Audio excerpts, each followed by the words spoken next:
Okay, so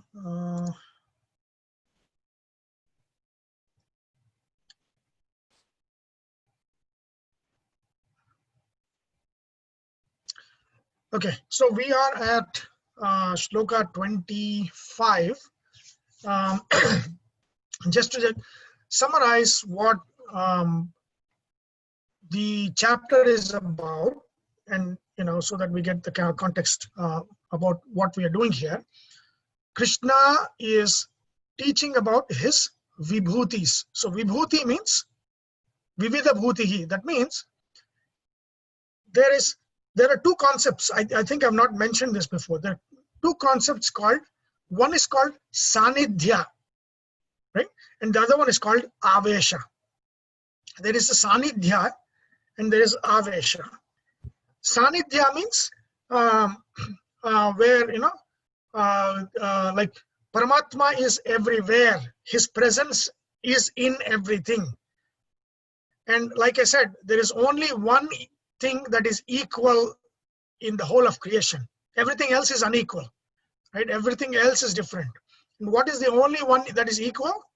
That is Paramatma, right? The Paramatma who is in the heart, in the atomic form, is exactly the same as in his infinite form. Both are infinite, right? So that is the only thing equal in the whole of creation. Everything else is, there is some sort of a difference in everything in the created world.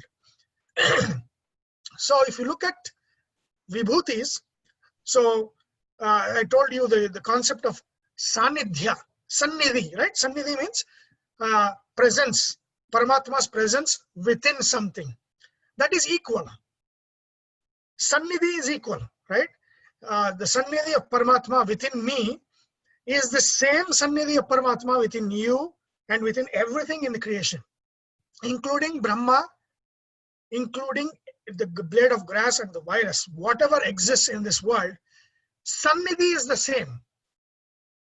Okay, but avesha is different.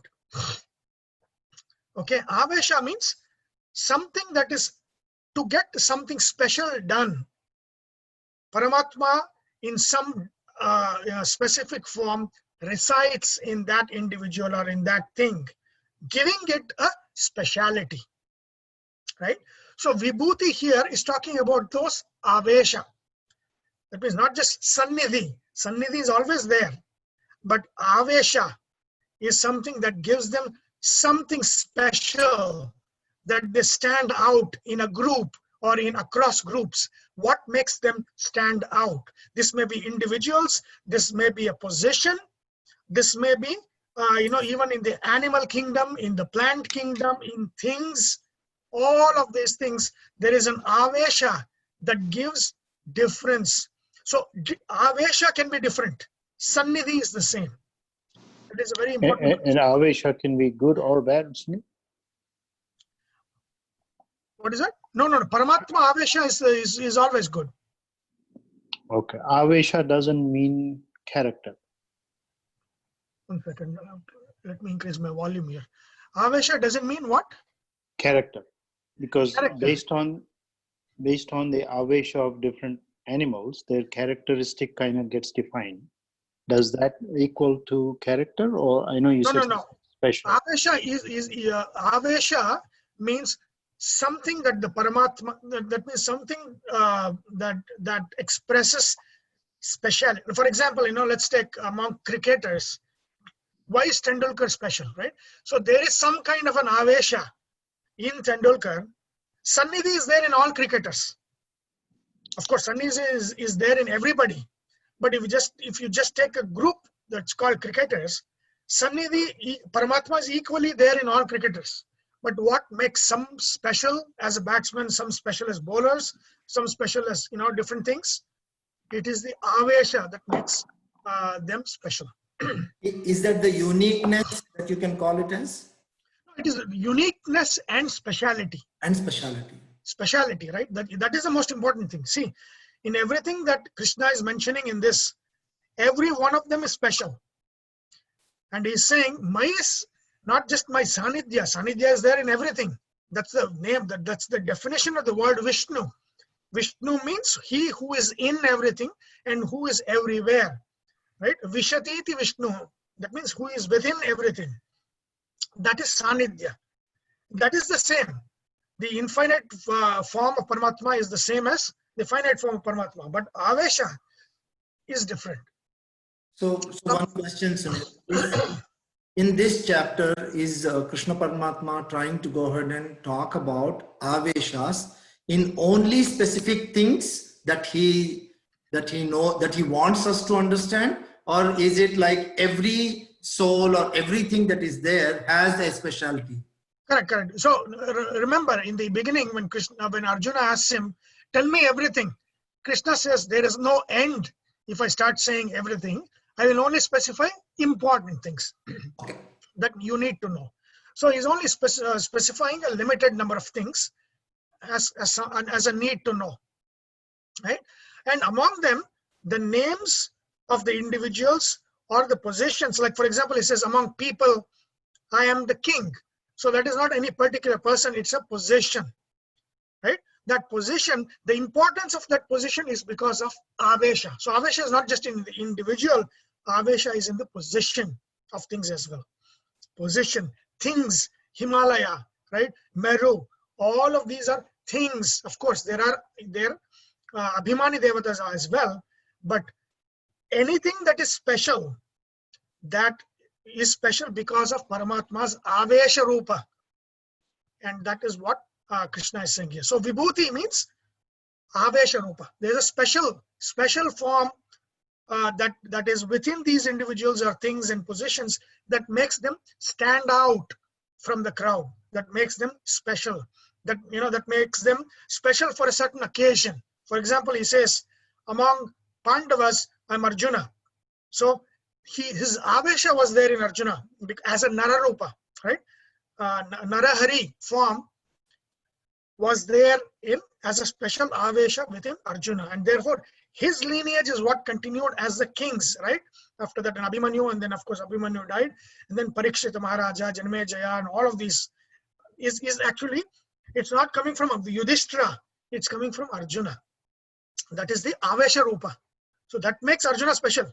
But if you look at Sanidhya, Bhimasena is the highest. But if you look at Avesha, in that context, it was Arjuna that was selected because his lineage, his line is the one that become the kings of Hastinapura and the emperors of India at that time, of the Chandravamsha. So we'll come to that. When we come to that, we'll talk about that. But that is what I had not mentioned. I just remembered that I had not mentioned about Sanidhya and Avesha. Vibhuti Rupas are Avesha.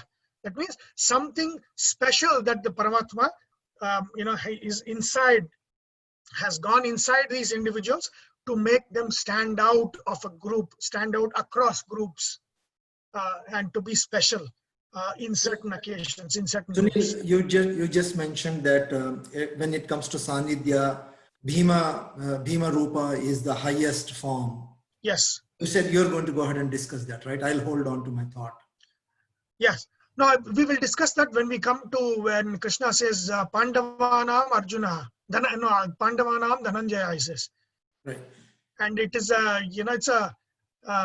had a lot of, when I first studied Bhagavad Gita, I was like, if he is Arjuna, then why is he talking to himself?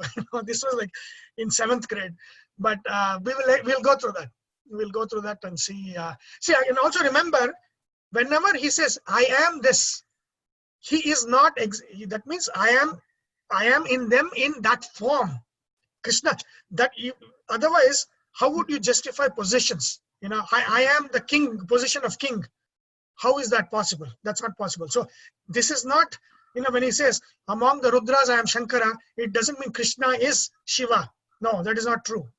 It means that in the form known as Shiva, his Avesha is in Shiva or Shankara. That makes him stand out among the 11 Rudras and makes him Maheshwara. So what makes each one of them special? Krishna himself says this, right? What makes everybody special? That is what I'm going to tell you, and that is what we have to understand it as. Okay, so that is what Vibhuti Yoga is. And like I said before, this is for upasana. This is for worship. This is to worship Paramatma in these different pratikas. All of these forms in which Avesha is there, those are pratikas. They become the forms through which we can worship Paramatma. Right? And again, the prana pratistapana of any idol, that is also a form of Avesha. Of course, this is, when you have to have mantra, through mantras, there is a prana pratishtha, and then there is an Avesha of Paramatma or any of the deities that you call. Right? The very word Homa, Havana, what does that mean? It means calling. Hwa means to call. Right? So you're calling the deities to go take the offerings. So it is not, Homa doesn't mean offering. It means calling, but calling to take the offering. Right? So that is some important things to remember. Any questions so far? What we have done so far or in the previous class? Okay. So last time on in verse 25, we said Maharshi Rao Bhruguraham Giram Asmi Ekaksharam. And then we saw the position of Bhrugu is the highest among the Maharshis, Bhrugu. And then, we looked at the stories of Bhrugu, his lineage, and all of those things. And what makes Bhrugu special? Bhrugu is very special to Paramatma. And then Omkara, right? Giram Asmi Ekaksharam. How Omkara is special. And then we looked at the different parts of Omkara, the different forms that represent Omkara and all of those things. More of which, when we do the, when we learn the Gayatri Mantra, whenever we learn that next time, more of which it will come. Like, for example, how is Omkara related to Gayatri Mantra? How is Gayatri Mantra related to the Vedas? How is Vedas related to the whole knowledge systems? So that links we will see when we study Gayatri Mantra. But last time what we have seen is that Om is 8 parts. What are those parts? What are the forms of Paramatma? What activities of that Paramatma are represented by these 8 parts? I think I have a question from somebody here. You had mentioned that you will cover how? Yes, I will be covering that. Yes, that's the next part. Okay, so we have done that now. Now Krishna goes on to say, Yajnanam japa yajñosmi. Among the yajnas, I am japa yajna. See, if you really make, if Krishna itself is japa yajna, doesn't make any sense. What does it mean? Krishna, so it's not actual, Krishna himself becoming each of these. Right? Again, japa yajna is not a person. It's not a thing. It is a process. It is a sadhana. It is a way of doing. So Krishna is that means it will have no meaning. So it is what makes japa yajna special among yajnas. Right? What makes japa yajna special among yajnas? Because my special avesha is in the japa yajna process, making it special among different yajnas. Right? And we have studied different yajnas in the 4th chapter. The 3rd and 4th chapter where Krishna talks about yajnas. We have seen, Swadhyaya yajna, all of these. Dravya yajna is what we know, which is popular, which is, fire. Into the fire, the physical fire we offer. That's called as a dravya yajna. Manasa yajna. So all these different yajnas are there. So first let's understand yajna. What is a yajna? What have you learned from the 3rd and 4th chapter? There are many types of yajna, right? There are Rishi yajna is what you are actually doing. What is yajna? Compulsory giving, mandatory giving. Mandatory giving, right? So we were discussing about, Krishna says 3 things you ought to do in whatever station of life you are in. Whether you are a sannyasi, you are a grihastha, you are vanaprastha, whatever you are in. 3 things you ought to do. What are those things? He says, yajna, dana, tapa. three things has to be done. What is dana? Dana is whatever you have, sharing with others, giving to others. That is called dana. Again, dana, as we have studied before, what you have to do? Desha, kala, patra. You cannot do apatra dana. That means it should be relevant to the place of the person that you are giving. You cannot give a sweater dana to a person who lives in desert. That is called as apatra dana, right? I mean, it is, you have to give a sweater to a person who's living in cold climate. So like that. And then the time, desha kala, depending on what time they are in, that kind of dana. Again, don't give a dana of sweater during summer. You can give dana of sweater during winter.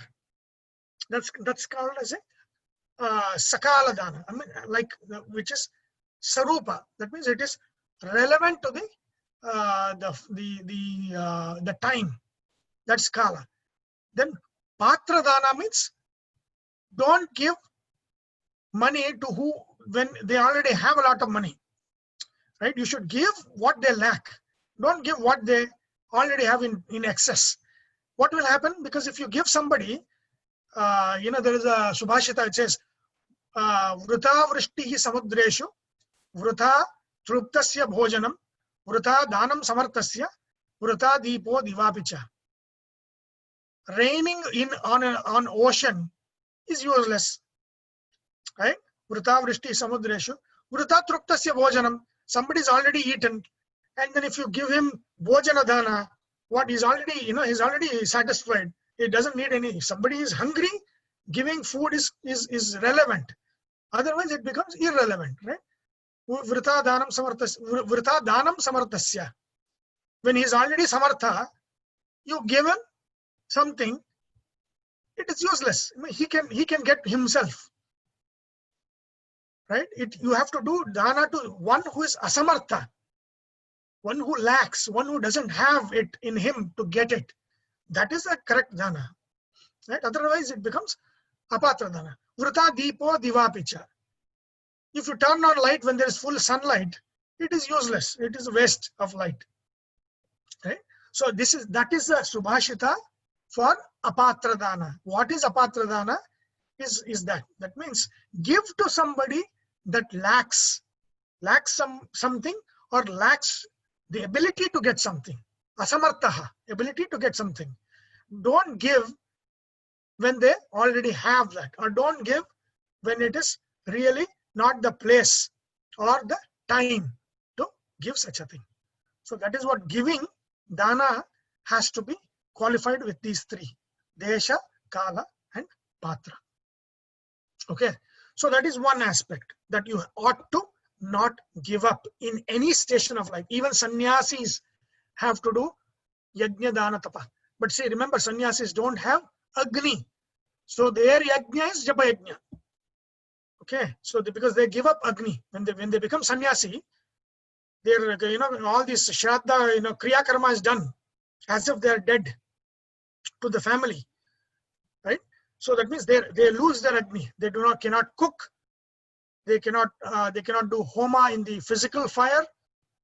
So all sannyasis can do is mental fire and japa yajna, all swadhyaya yajna, learning yajna, those kinds of yajnas. That's the only thing they can follow, right? So that is that yajna means what? Yajna means yaja pujane dhatu. That means there are, I think, 2 or 3 variations of that dhatu. Yaj as in to kind of worship, right? To worship is yaj as in pujane. Yaja dana is also there. That is mandatory giving. Mandatory giving is also called yaj. And yaja sangatihi, I think that's the dhatu. That means coming together is also called as yajna. Remember, when there is a confluence of rivers, they call that prayaga, yaga, yaj. In that sense, it's not giving. Yaj sangatihi, coming together of 2, triveni sangama, and then so there are so many sangamas in different places, right? I think if you go to if you on the way to Badri, wherever there is a confluence of rivers, there is some kind of prayag there. There's Rudra prayag, there is Vishnu prayag, and there's only so many different prayags there. Why are they called prayaga? Why yaga there? It's not because of yajna as giving or yajna as worship. It is yaja sangati, coming together. When rivers come together, it forms a prayaga. Because yaj also means your effort. Yaj also, no, yaj is indirectly effort. Okay. Because it's an effortful giving, right? I mean, you cannot take from somebody else and give it. That is not a yajna in that sense. Okay. All of these are efforts, yes. Yeah. So that is what yajna is. So yajna means mandatory giving, as opposed to dana, which is you giving what you have in excess. Yajna means it's like paying the price. You are paying the price for what you got, right? That's why we have this Panchamaha Yajnas that we have studied in the 4th chapter and the 3rd chapter. That we have these 5 kinds of offerings, mandatory offerings and duties that we have to do in these 5 domains. For the devas, for the pitrus, for the rishis, for the bhutas, for the manushyas. So we have to offer, giving. That's called as giving. Very important. So he says, among that, japa yajna, aham japa asmi japa yajna. He says, among all of the yajnas, the greatest yajna offering is the offering of japa. Of course, this is offering to the Paramatma. Not dravya, not anything else. Japa is the greatest offering. What is japa?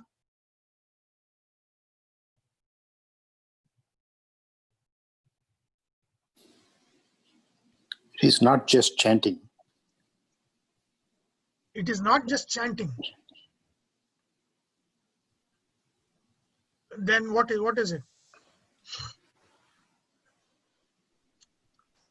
Because you can teach a parrot to chant and it will continue to chant, but Okay, you have to mean it. You have to mean it. Yes. So now look, let's look at this japa, right? Japa is a chant. Japa is a chant, but again, it has like what Venki said, it is not a mechanical chanting, nor is it turning on a YouTube video of a chant and then and then just doing things. No, that's not considered japa. Japa means an effortful chanting from our side. And of course, when the mind has to be involved, there has to be a imagining the vision of the deity that in a certain form that you are chanting, right? So that is very important. Again, we are here not talking about bhajans. We are talking about mantra japa. What is the difference between bhajan, stotra, and japa? Can you do a bhajan of japa? I mean, not japa. I mean, can you do a bhajan of mantra? No, these days anything can be done. Yeah, unfortunately, we see a lot of that, right? Gayatri Mantra is played everywhere. Yeah, yes. You should not. I mean, just for Gayatri Mantra, that should not be played aloud. That is not something that you should loudly chant or play. Did you know that Brahmastra is there, no? in all this Ramayana and Mahabharata? The ultimate weapon is Brahmastra. You know the mantra of Brahmastra is Gayatri Mantra. Oh. The mantra of the Brahmastra, when it gets the Siddhi, they are chanting Gayatri Mantra to call the deity to sit in the weapon. It's not like, it's a special weapon that they have. You can take a blade of grass and chant the specific, Gayatri Mantra to make it Brahmastra and throw it. Any object can be used as a missile when you invoke Brahmastra.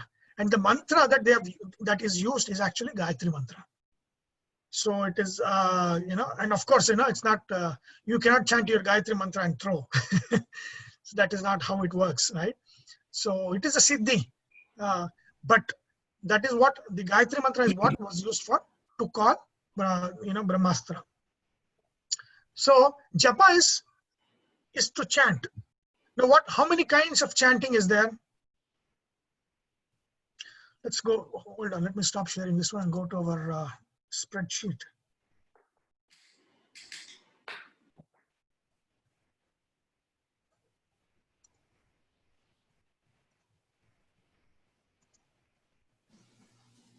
While you're looking at that, Sunil, I think somebody on the Gita in Action also asked, can I play Gayatri Mantra in the background in the house or something like that? No. Yes. I did one time, Sunil said, stop it. Yeah. Don't do that. Yeah. Gayatri Mantra is you cannot. It's like, you have you're making a very precious thing ordinary. It should not be, right? It should not be used as an ordinary thing. That's why in our when they perform the thread ceremony, it is told by the guru or your father or somebody, under the veil. I mean, they put a thing on. Yes. There's the veil, and then they whisper, right? Whisper it in your ear. So why would they do that? Everybody could have loudly chanted and told the brahmachari what it is. That is the first mantra that you get as you get in your Upanayanam. That you start. What is Upanayanam? Upanayanam is the beginning of education. Education, yeah, it's the start of education. It is the start of education. Yeah. Right.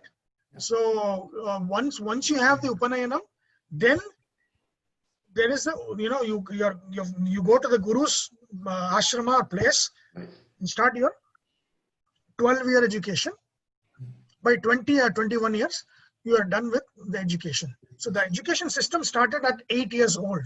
Yeah, 7 and 8. 7, yeah. And then there was a Upanayana at that time. And then you go to the guru, and then the education starts. And then 12 years, there is education. And then after that, you do whatever. Either you continue with that, or you go back, to do some kind of a business or something like that. So Upanayana is not something that people even do before marriage, just because it has to be done. The previous day, they do Upanayana, and then the next day, there'll be marriage. Yeah, it was done at 7. Most of our families that we know of, it was done. Yeah, it is done. Yeah, usually, after 8 is because you have to go to education by 8. Yeah. So after 8, it was not in the ancient times. It was not done, but yes, the cutoff was 8 years old. 8 years old is when you do. So that is the beginning of education. So beginning of education starts with Gayatri Mantra. Yep. That's special it is, right? Because that is the one that increases your ability to learn. Right. The ability to learn increases with that. So it has to be treated very specially. Okay, so let's go to worship here. No, this is not good. Japa. Oh yeah. We were talking about japa. So I had collected all of these things, right? We were talking about doing a deep dive of japa. Yeah. And looking at different japas and all that stuff. So japa means it's a repetition. It's an abhyasa. It's a repetition of a mantra. Yeah, mantra japa. You can also do stotra japa, and you can do all of those things. It's not bhajan. It's a mantra. Now, of course, it has to be done seated. I think we have gone during the Samadhi Yoga class in the 6th chapter. We have done all of these things that you cannot walk and do japa or meditation. There is no walking meditation, right? There is no group meditation. You can learn meditation in a group, but when you're actually doing meditation, it is by yourself. Japa is also the same thing. You do it by yourself, on your own. You can learn in a group, but you have to practice it on your own. Okay? And does it have to be taught by guru before you do it yourself? It need not be taught by a guru. unless it is a Diksha mantra. Okay. Right? So the mantra I'm going to share today, these are all already infused with the power. So you don't need a guru to teach those mantra. Most of this you already know, but I'm going to give you a context of what it is used for and all of those things, right? So first one, you ought to be seated, because sthira deha leads to sthira manas. If you're shaking your leg and your hand and all of those things, the mind will also shake, right? So it has to be done in a calm manner without shaking and sitting in one place. Because the rule is, as the body, so is the mind. If the body is shaking, the mind is shaking.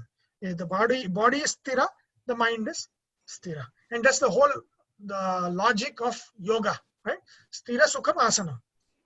So if when you have that sthirata in the asana, and the comfort level is there, then your manas will also be stable and will be still. Okay. And then what do? You use beads.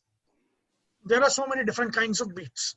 What are the kinds of beads? We'll only take about the 108 beads. There are 54 beads.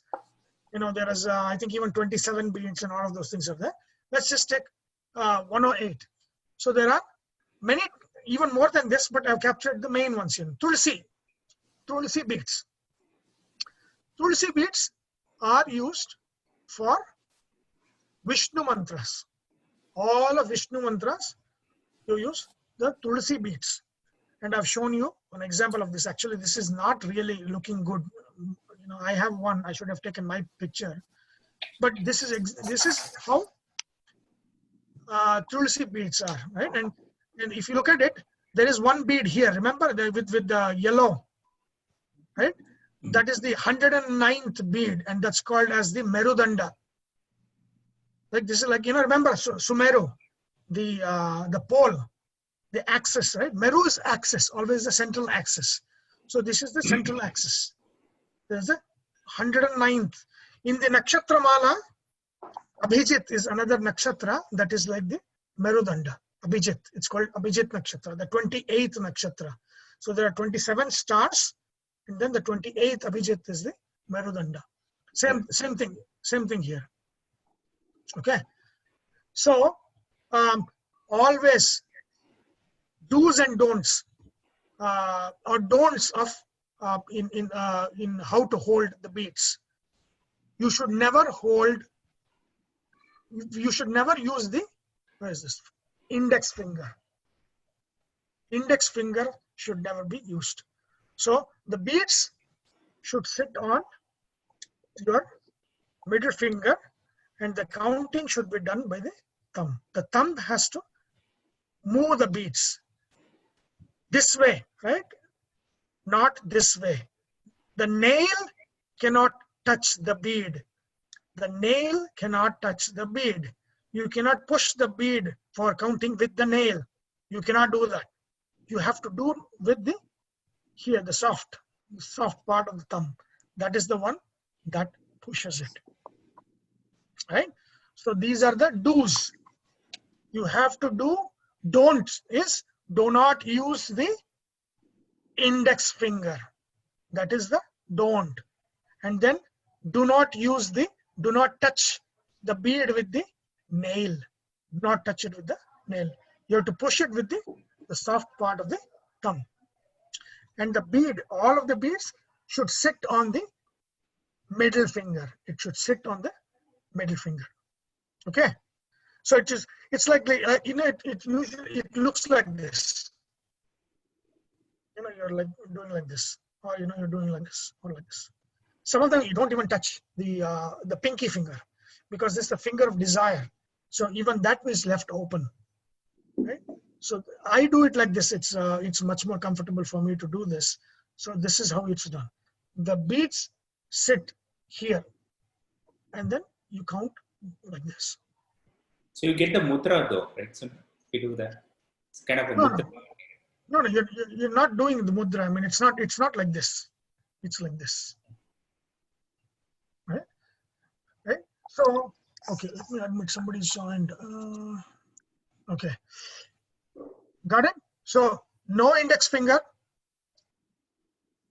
no pinky finger, if that is something you can do. No nail. Do not touch the bead with the nail. Use the soft part of the thumb to move the beads. Right? Another one. Another don't is let's say this is the first bead, right? Are you seeing the picture where I'm pointing to? Yes. Right? So the first bead, let's say you go around like this, and let's say you come like this. Do not cross the Merudanda. You cannot cross. So let's say this is 1. You go around and all those things. This is 108, right? On the other side is 108. If you're doing the second round, you cannot go and start here. You have to turn around and make this 1 and come back like this. This becomes 108. When you do the third time, turn around. This becomes 1. Go around like this. So at no point are you crossing from this bead to this bead. You're not crossing the Merudanda. Should never cross the Merudanda in any of the beads. You should go counterclockwise.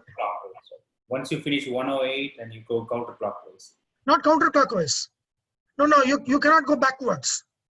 Okay. Right, like you cannot go like this backwards, right? Yeah.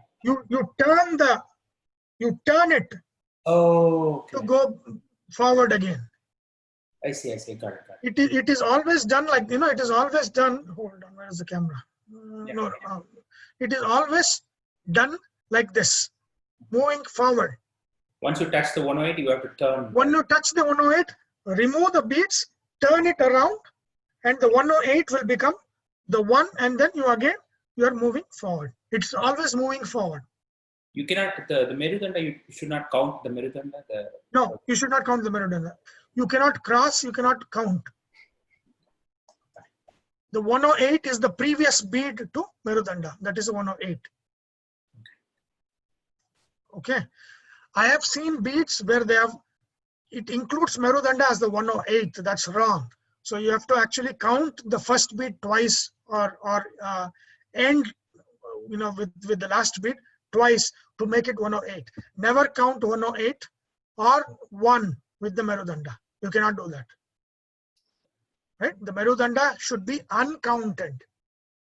It should be uncounted and uncrossed. It should be uncounted and uncrossed. These are very, very important instructions that you need to understand when you are chanting with the beads, any beads. 1, do not use the index finger. Why is it that they say do not use the index finger? You know why? There's an index desire, right? I mean, I know you mentioned the pinky finger is a desire, but think about it. Is it desire? What do you use index finger? What emotion? To point at somebody. Ahankara, correct, right? You're doing like this. Be Yajna. careful. Right? That is called as Giri Mudra, right? So that is what? That is ahankara. The index finger is used, is associated with the emotion of ahankara. So ahankara, see, when you look at the Jnana Mudra, right? What does the Upanishad says? The Yoga Upanishads, what they say? Whenever a mudra is done, this has to be bent. Ahankara has to be bent and made subservient to Paramatma. The thumb is the Paramatma. So when Paramatma joins the Jiva, this is the Jiva. Jiva is the Ahankara. He has to always bend. Ahankara has to bend. So you cannot use Tarjani, you cannot use the index finger to count. You cannot use it to count. It cannot be like this. So many people try to do like this, right? Let me show you. They keep it on the index finger and then count like this. That's not correct. Is that why when you take the tirtha also, you have to hold it like this and then do that? Any karma, any good karma you're doing, you're always actually bending the index finger. Yeah, Why so do you bend the index finger? That is because the emotion of ahankara will be checked if the index finger is bent. But if the index finger is straight, then ahankara, you hold like this for a minute, you'll naturally get ahankara. Right? You'll get ahankara. Oh, me, I am most important. That naturally goes with a index finger that is pointed and stiff. I mean, it's like emotions connected with different body postures, and they have found that index finger and ahankara, they are connected, and when you bend it, that ahankara is broken, right? So therefore, that is the reason why you do not use the index finger. So there's a question here. What is it? Can you use japamala with only 54? Yes, you can use japamala with only, there'll be 55 beads, I think. Every bead in everything has a merudanda. So you have to count 54 minus the merudanda and then turn around.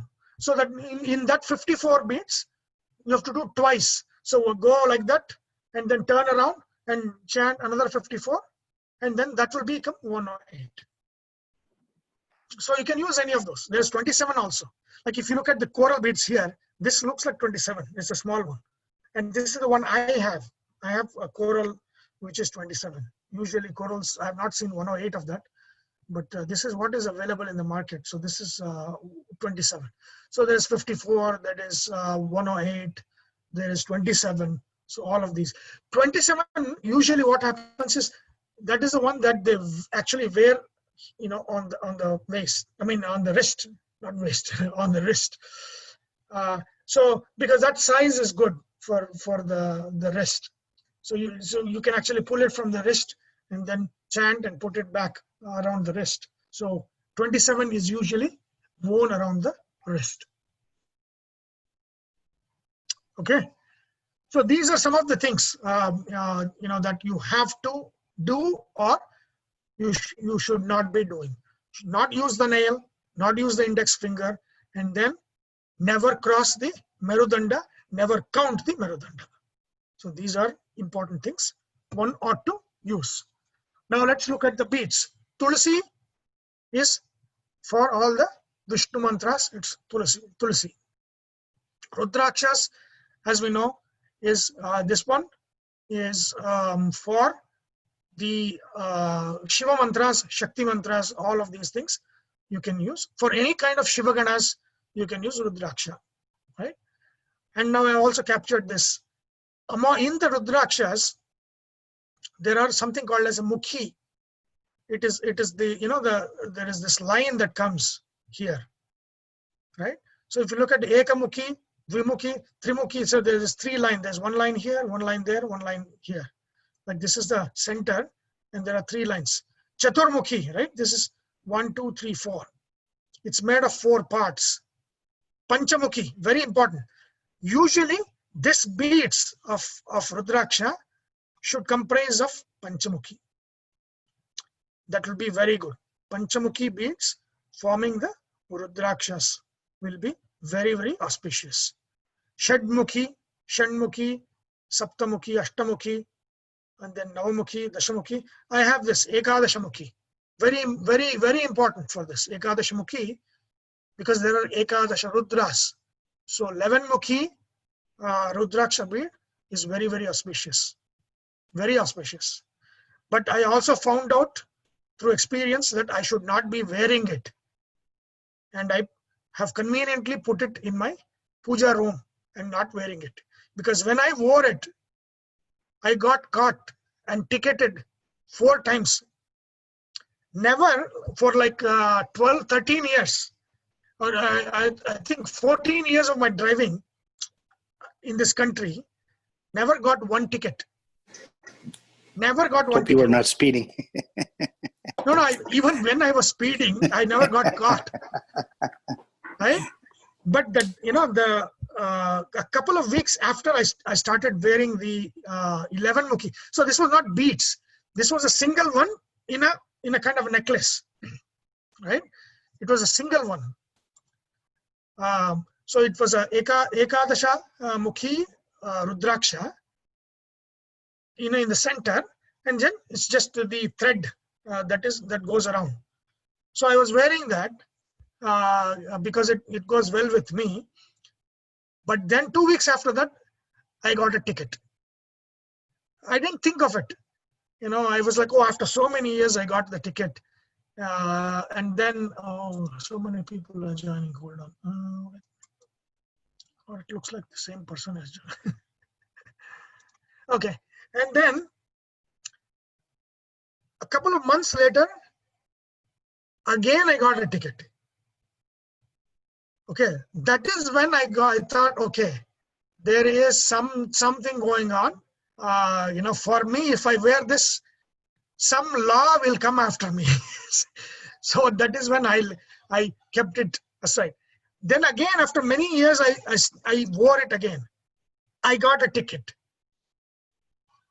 Then I kept it back. That's after that. I'm not wearing again. That's it. So I just do puja in the puja room, not worn on my body.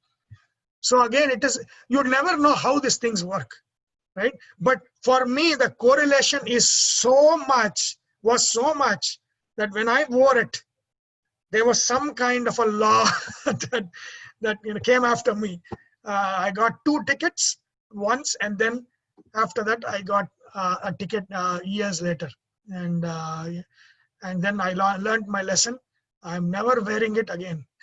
So again, when I do Shiva Puja, I do with the Ekadasha Akshari. I mean, not Ekadasha, Mukhi Rudraksha, because it represents Maheshwara, the 11. Right? Then there's 12 Mukhi, 13 Mukhi. All of these things have different significations that you can use it for. Again, these are all, you don't get the Rudraksha malas for all of these. You get single. I think, Karthik, you are wearing one of those, right? You're mute. Yes, I was wearing it, yeah. 6 mukhi. Okay, 6. Okay, Shanmukhi.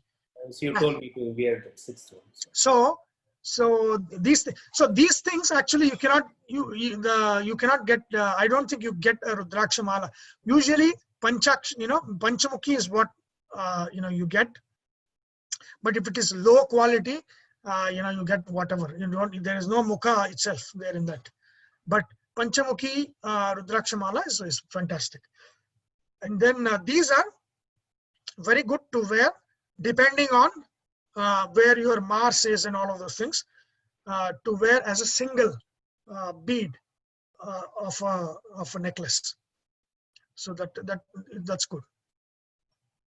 Okay, so that is Rudraksha mala. What is this called? What is this? One small information, Sunil. Yes. In Australia, this Rudraksha grows in abundance, and then those tribes, they use it as like a medicine. Oh, okay. Yeah, we saw that, and then they were showing us in the tour, and then they were showing us, and then they grind it and then use it as a medicine. So it seems, like it has a lot of medicinal value also. Yeah, definitely. I mean, of course, all of these will have, just like, Tulsi, Rudraksha, all of these, yes. Yeah, I was amazed, like to see this tree, and then it was purple in color, the fruit. And then, when we pushed it, and then, Rudraksha came out of it. Yeah. Oh my God, this is Rudraksha tree. And then they were talking about this one in Australia. So it was amazing. Fantastic. Yeah. Does it naturally grow there? I mean, if natives are using, I would think so. Eastern seaboard areas, yeah. Okay. Hey, Sunil, some people go ahead and put a combination of these Rudrakshas in the puja room. They don't wear it, but they put it as a part of the puja room and perform puja also. Yes. Significance that it will give peace and all of that. When we see, the Rudra Sannidhi is there in these Rudrakshas. Right? Especially, I know for sure the Panchamukhi represent the Panchamukhi Rudra, the 5 aspects, right? Bhutanatha, the 5 bhutas coming from Ahankara, which is Rudra. This is very important. And then the 11 Mukhi, because 11 Rudras.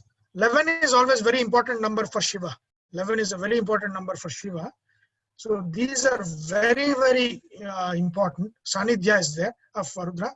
And then these are all special for some special purpose. You can use these, especially, if let's say Mars is in the 10th house, then the 10-mukhi Rudraksha would have some very good effect.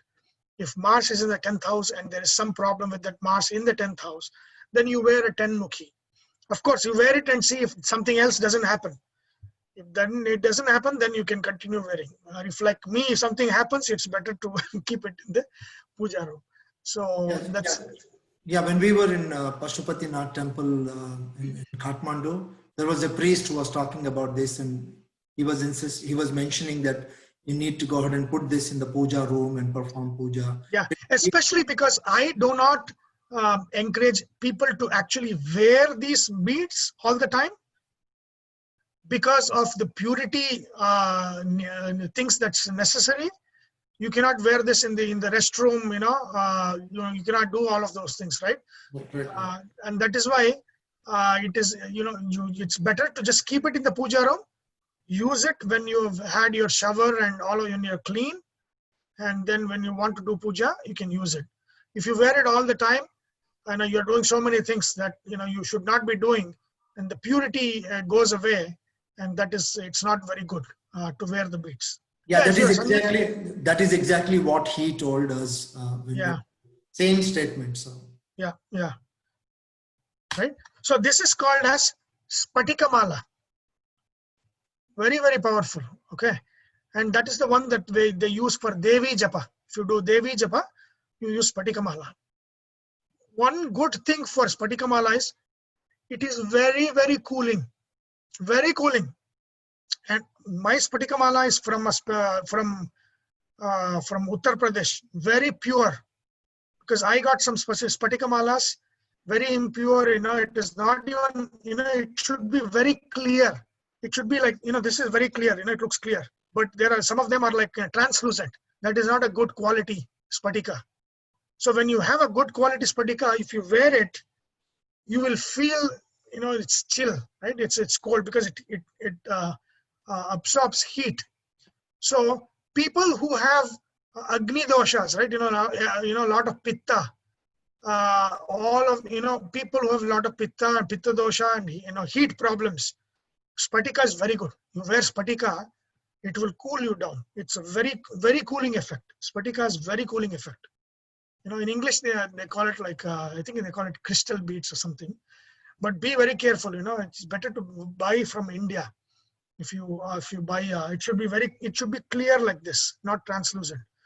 Many of them that I have seen, and the ones I have that I bought here years ago, they're all white, translucent white, which is not good quality.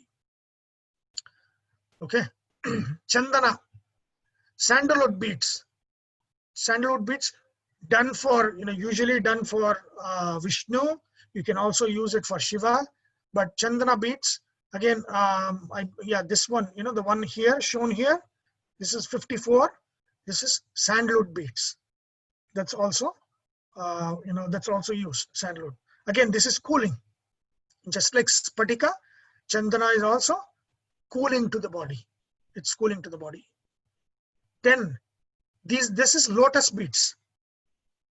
This is lotus beads. This is used for very specific things that you want to achieve through the mantras. There's a lot of things, the Shanti karmas, Uchchatana karmas, there's Mohana karma, Akarshana karmas, Marana karmas. There's so many things, right? You can do mantras, Stambana. You can do mantra for Stambana. Stambana means you will stop somebody, from doing anything bad to you. Or Uchchatana, if you want to get somebody out of some place, some mantras are done so that they no longer stay in that place, they get out of that place, right? It's all for evil, right? How to stop evil. Stambanam, Uchchatanam, Maranam, of course, that is, they lose their life. So for those kinds of things, which, no longer it is, in this age, you cannot, unless you know the correct things, they use the lotus beads to do that. Scary. Scary. scary one. Yeah, but it doesn't work in this day and age. It doesn't work. Okay, so now, so what we have got: Tulasi, Rudraksha, Spatika, Chandana, and then Kamala, and then this one, the coral beads. Okay, coral beads again. I use the coral beads for Narsimha. You can do that for Ugra, for Agni. All Ugra forms you can use the coral beads to do the japa. Hanuman, can we use that? You can use for Hanuman also. Yes, Hanuman, coral. Again, remember, coral should be good for you because we are talking about Navaratna here. This is one of Navaratnas. This is the gem for Mars. So if it is not good for you, you should not be doing it with coral. And definitely not wear these things. Yeah. These are not very, these are Ugra forms. Yeah. So you should not wear unless, there's some expert that's telling you. These are things that you should not be wearing. In my house, this is around Narsimha's neck. Right? So that is where it belongs. So when you have to do Narsimha Japa, you can use this. Okay. Especially if Mars is good for you. Otherwise, no need. You can use Tulsi to do Narsimha Japa. Or Hanuman Japa. Even Hanuman Japa, you can do with Tulsi. Instead of using this coral, you can use that. Same with pearl. These are all for Shanti Karmas. Right? Okay. So these are all the beads. Okay. Now, Sunil, when in doubt, always use Tulsi, right? If you don't know, that's the for best. Vishnu. For Vishnu mantras, yes. Vishnu. Vishnu, Hanuman, Lakshmi also, if you don't have Spatika, you can still use the all of this. For all the Shiva mantras, Shiva, Parvati, Ganesha, Kartikeya, all of those things you can use this one. Even Surya, you can use both Tulasi or this, both. Okay. Any So questions? Sunil, is Tulasi bead from Tulasi plant, or is it the Yes. wood made as like a bead? No, it's from the Tulasi plant. Maybe I've never seen it. Okay, all right. Yeah. Gayatri मंत्र Huh? Gayatri मंत्र जप करने के लिए क्या है उसका? No, Tulsi, you can use, if you do 108, if you do 12, then you can use your, your fingers. The ridges, there are 12 ridges on the fingers, right? These ridges, you can use that. Use the thumb to count 1, 2, 3, 4, 5, 6 like that. If you go around, it becomes 12. It depends. If you are doing 12, you can do that. If you're doing 108, you can use. Again, if you are, the Antaryami within the Surya Deva is Narayana, Surya Narayana, Tulasi. If you are doing Rudra as the Antaryami of Surya, that is also a way of doing the Gayatri Mantra, because Rudra can be and is the Antaryami of Surya. Surya comes way down, Rudra is way up. So Rudra is also an Antaryami of Surya Deva. So his chant you can also do with Gayatri Mantra using Rudraksha. But the highest form of it is Surya Narayana. So when you're doing Surya Narayana, you use Tulsi. Okay, so these are the chants, the do's and don'ts, okay, and then the beads that you use, right? So I think that should be very clear. I mean, if you want to do japa, I think these are the things that you should know. What should be done, how the bead should be held, how it should be counted, all of those things, right? Is there any question on whatever we have discussed so far? No? No, Sunil, clear. Okay. So then, now that you are seated, you have a bead, and you have, now you need a mantra. Okay. So let's look at mantra. There are 3 kinds of mantras. So this is a chart, right? This Mesha, Rishabha, Mithuna, Kataka, Simha, 12 rashis, right? I'm just taking Lagna. The natural Lagna is always Mesha Lagna. So I'm just, as a natural Lagna, I'm taking Mesha. Now, there are three kinds of very, very important, mantras. Those are Shadakshari mantra, Ashtakshari mantra, Dwadashakshari mantra. Okay. What are these mantras do? Why are you born? Which house tells you why you are born?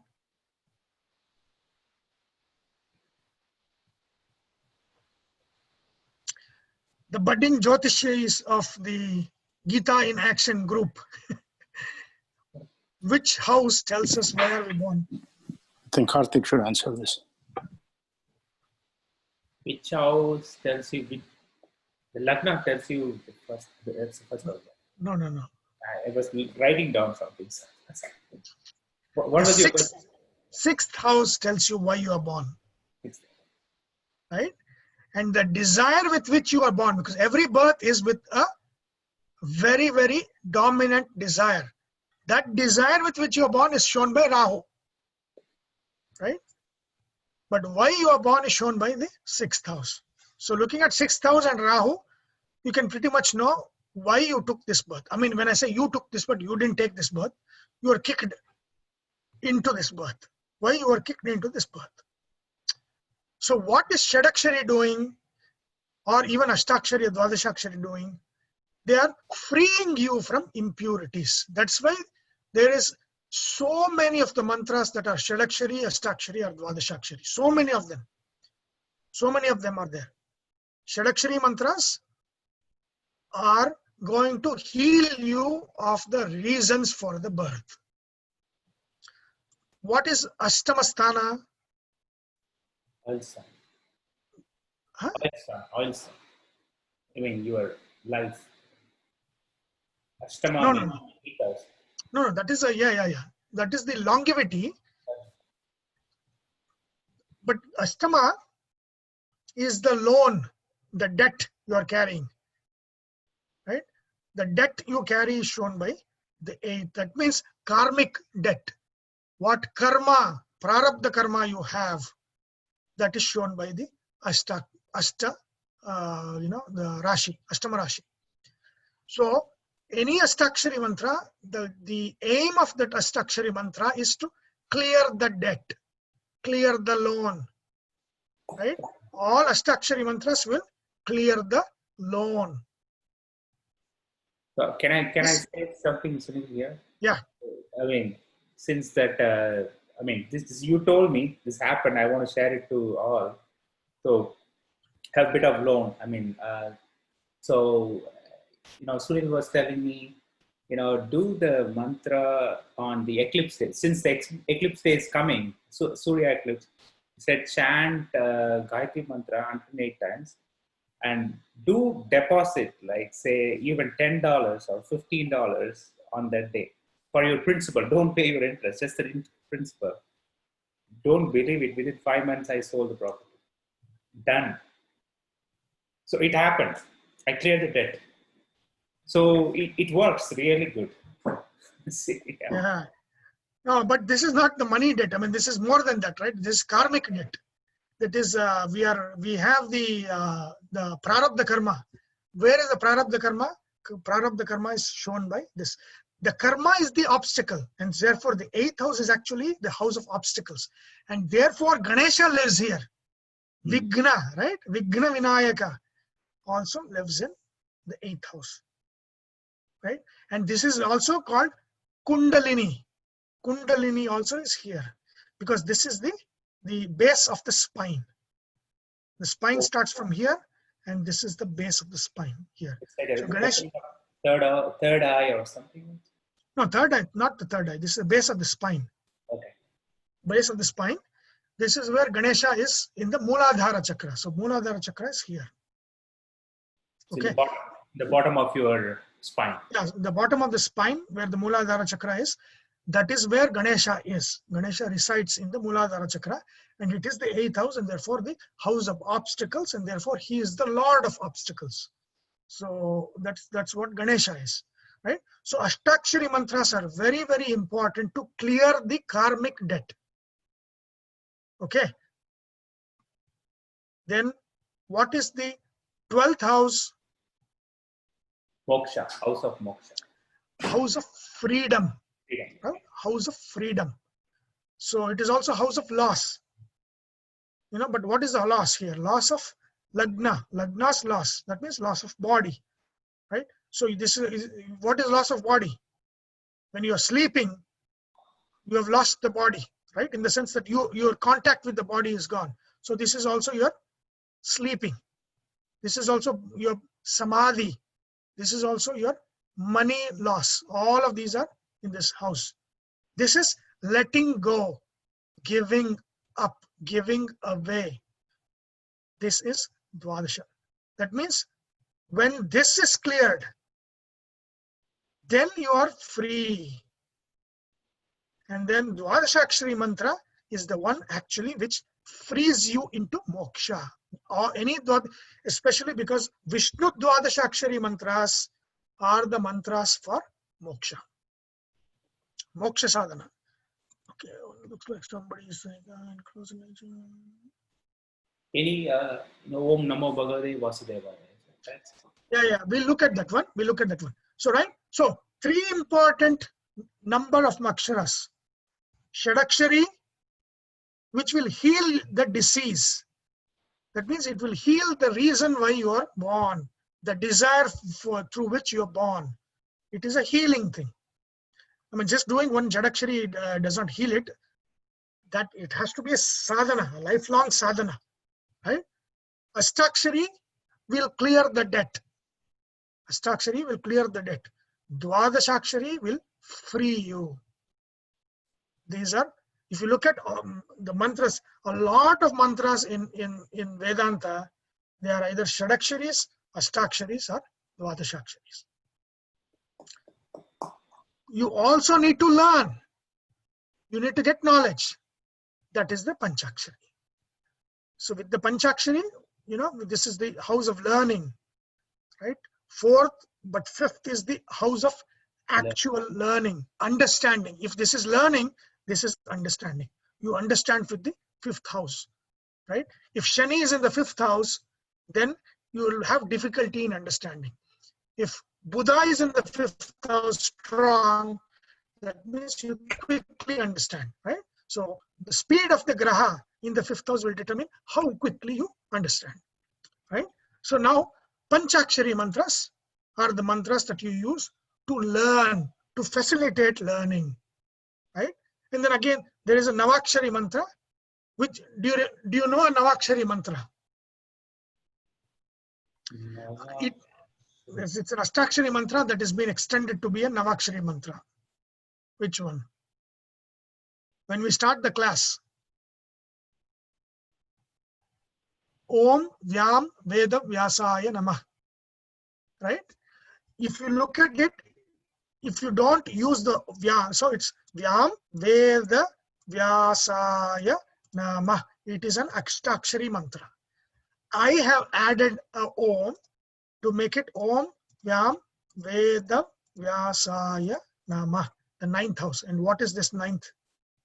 This is the house of Guru. So I'm keeping Vyasa as my Guru to keep me in the right path, right? That is the reason why we chant Veda Vyasa mantra, Navakshari mantra at the beginning of this class. Om Vyam Veda Vyasaya Namah. That is Navakshari mantra. The Prasiddha mantra is Ashtakshari mantra, Vyam Veda Vyasaya Namah. That is 8 aksharas. That means this is also house of Ajnana. So the destruction of Ajnana to give the light of Jnana. So I have added an Om to make it a Navakshari mantra to put Veda Vyasa in the Gurusthana, so that his blessing is there for every class when we learn. Okay, so this is a very brief summary of what different kinds of mantras they are and what their action is. A mantra action depends upon the number of aksharas there is in that mantra. If there is 6 aksharas, then it is acting on the 6th house. When there is 8 aksharas, it is acting on the 8th house. When it's 12 aksharas, it is acting on the 12th house. Now you might ask me, what happens with the 17 akshara mantras? 12 plus 5. You probably end it up is in the Panchakshari. it is modulo 5, modulo 12, right? 12 So and again, 5. so that means 13 akshara mantra is actually 1 akshara. 14 akshara is 2. 15 akshara is 3. 16 akshara is actually acts like a 4 akshara mantra. Right? Like that. It's a modulo 12. You divide the number of aksharas with 12, and whatever is remaining, the remainder will tell you what house it's acting on, and what akshara it behaves as. Okay. Now let us look at some prasiddha mantras based on what we have learned here. Okay. I think most of this you already know, but in the with the background of what we have learned previously, you have to look at that. So let's look at some Shadakshari mantras, right? Om Vishnave Namah is a Shadakshari mantra, right? Om Vishnave Namah. That is Shadakshari mantra. Om Vishnave Namah. It's a Shadakshari mantra. You can use Om Namah Shivaya. Shiva Shadakshari mantra. Om Namah Shivaya is Shiva Shadakshari mantra. Right? But if you just say Namah Shivaya is a Panchakshari mantra. Namah Shivaya is very good for learning, especially because Shiva gives knowledge. Namah Shivaya is a very good mantra for learning, to facilitate learning. Namah Shivaya. So that these are all Shadakshari mantras. And then, if you look at it here, Vishnave Namah is also Panchakshari mantra. Vishnave Namah is a Panchakshari mantra. But there is a secretive Shadakshari mantra which is also Vishnave Namah. And the way it is chanted is Vishanave Namah. Sha and Na, it's separated and it's called Vishanave Namah. That becomes a Shadakshari mantra. But again, we don't need that one. We just say Om Vishnave Namah is Shadakshari. Vishnave Namah is Panchakshari. Okay. So Shadakshari and Panchakshari we have seen. Let's look at Ashtakshari mantra. One of the most powerful Ashtakshari mantra is the one that Narada gave. Om Namo Narayanaya. If you look at that, Om Namo Narayanaya. Is this the one that Dhruva chanted? This is the one that he gives. So very, very powerful because it destroys the prarabdha karma. It destroys the prarabdha karma. So this is the Ashtakshari, very powerful Ashtakshari mantra. Very, very powerful Ashtakshari mantra is Om Namo Narayanaya. One can use that for prayashchitta, for cleansing. This is a cleansing mantra. Cleanses all prarabdha karmas. This is a very beautiful, very powerful cleansing mantra. Om Namo Narayanaya. Again, Vyam Veda Vyasaya Namah is also Ashtakshari mantra. It removes Ajnana and gives Jnana. Vyam Veda Vyasaya Namah. So I'm telling all of this because these are all the things that you can actually chant. You don't need Diksha for these things. I'm telling you the mantras that doesn't need Diksha.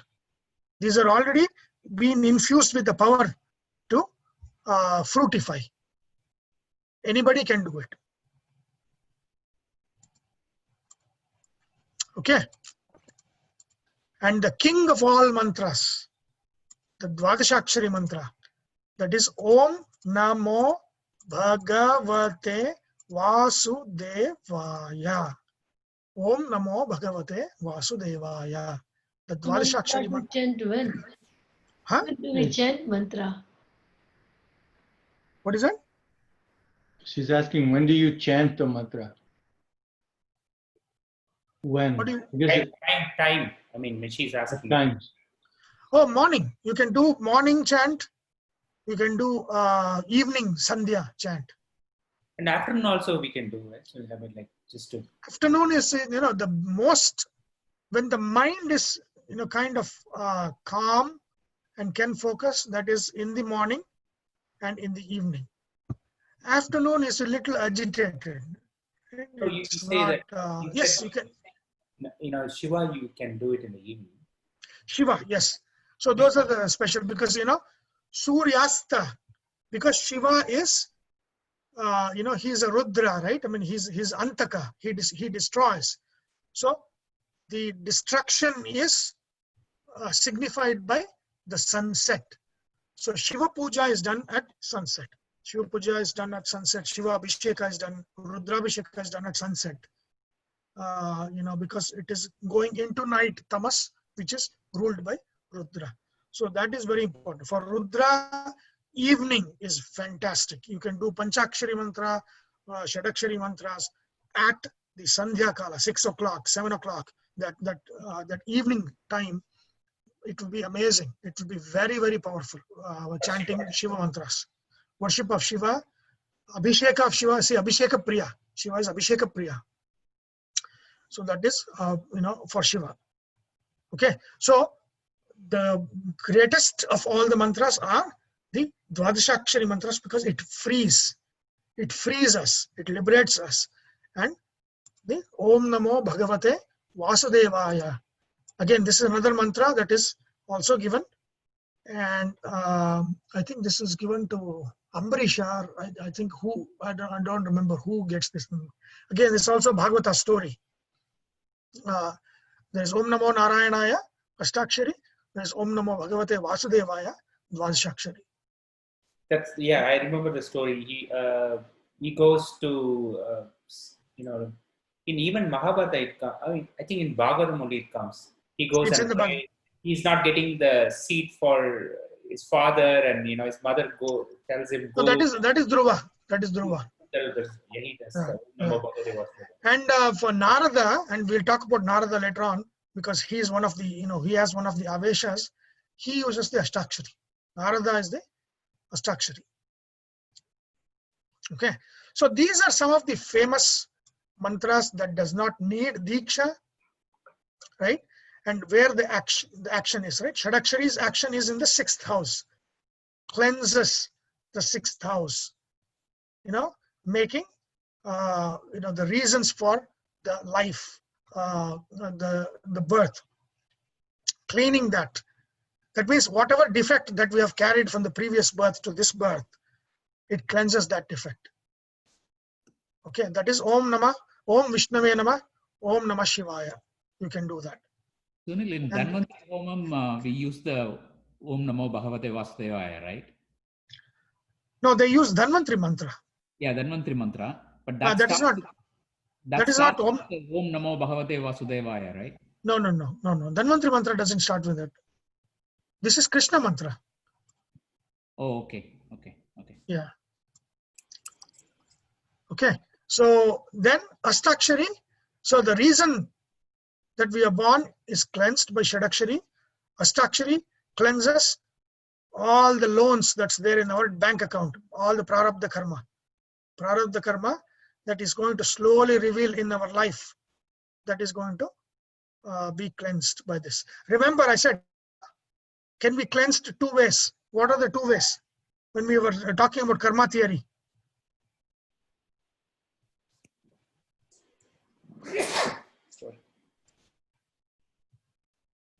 Or not cleansed, I'll say karma can be burned 2 ways. What are the 2 ways to burn karma?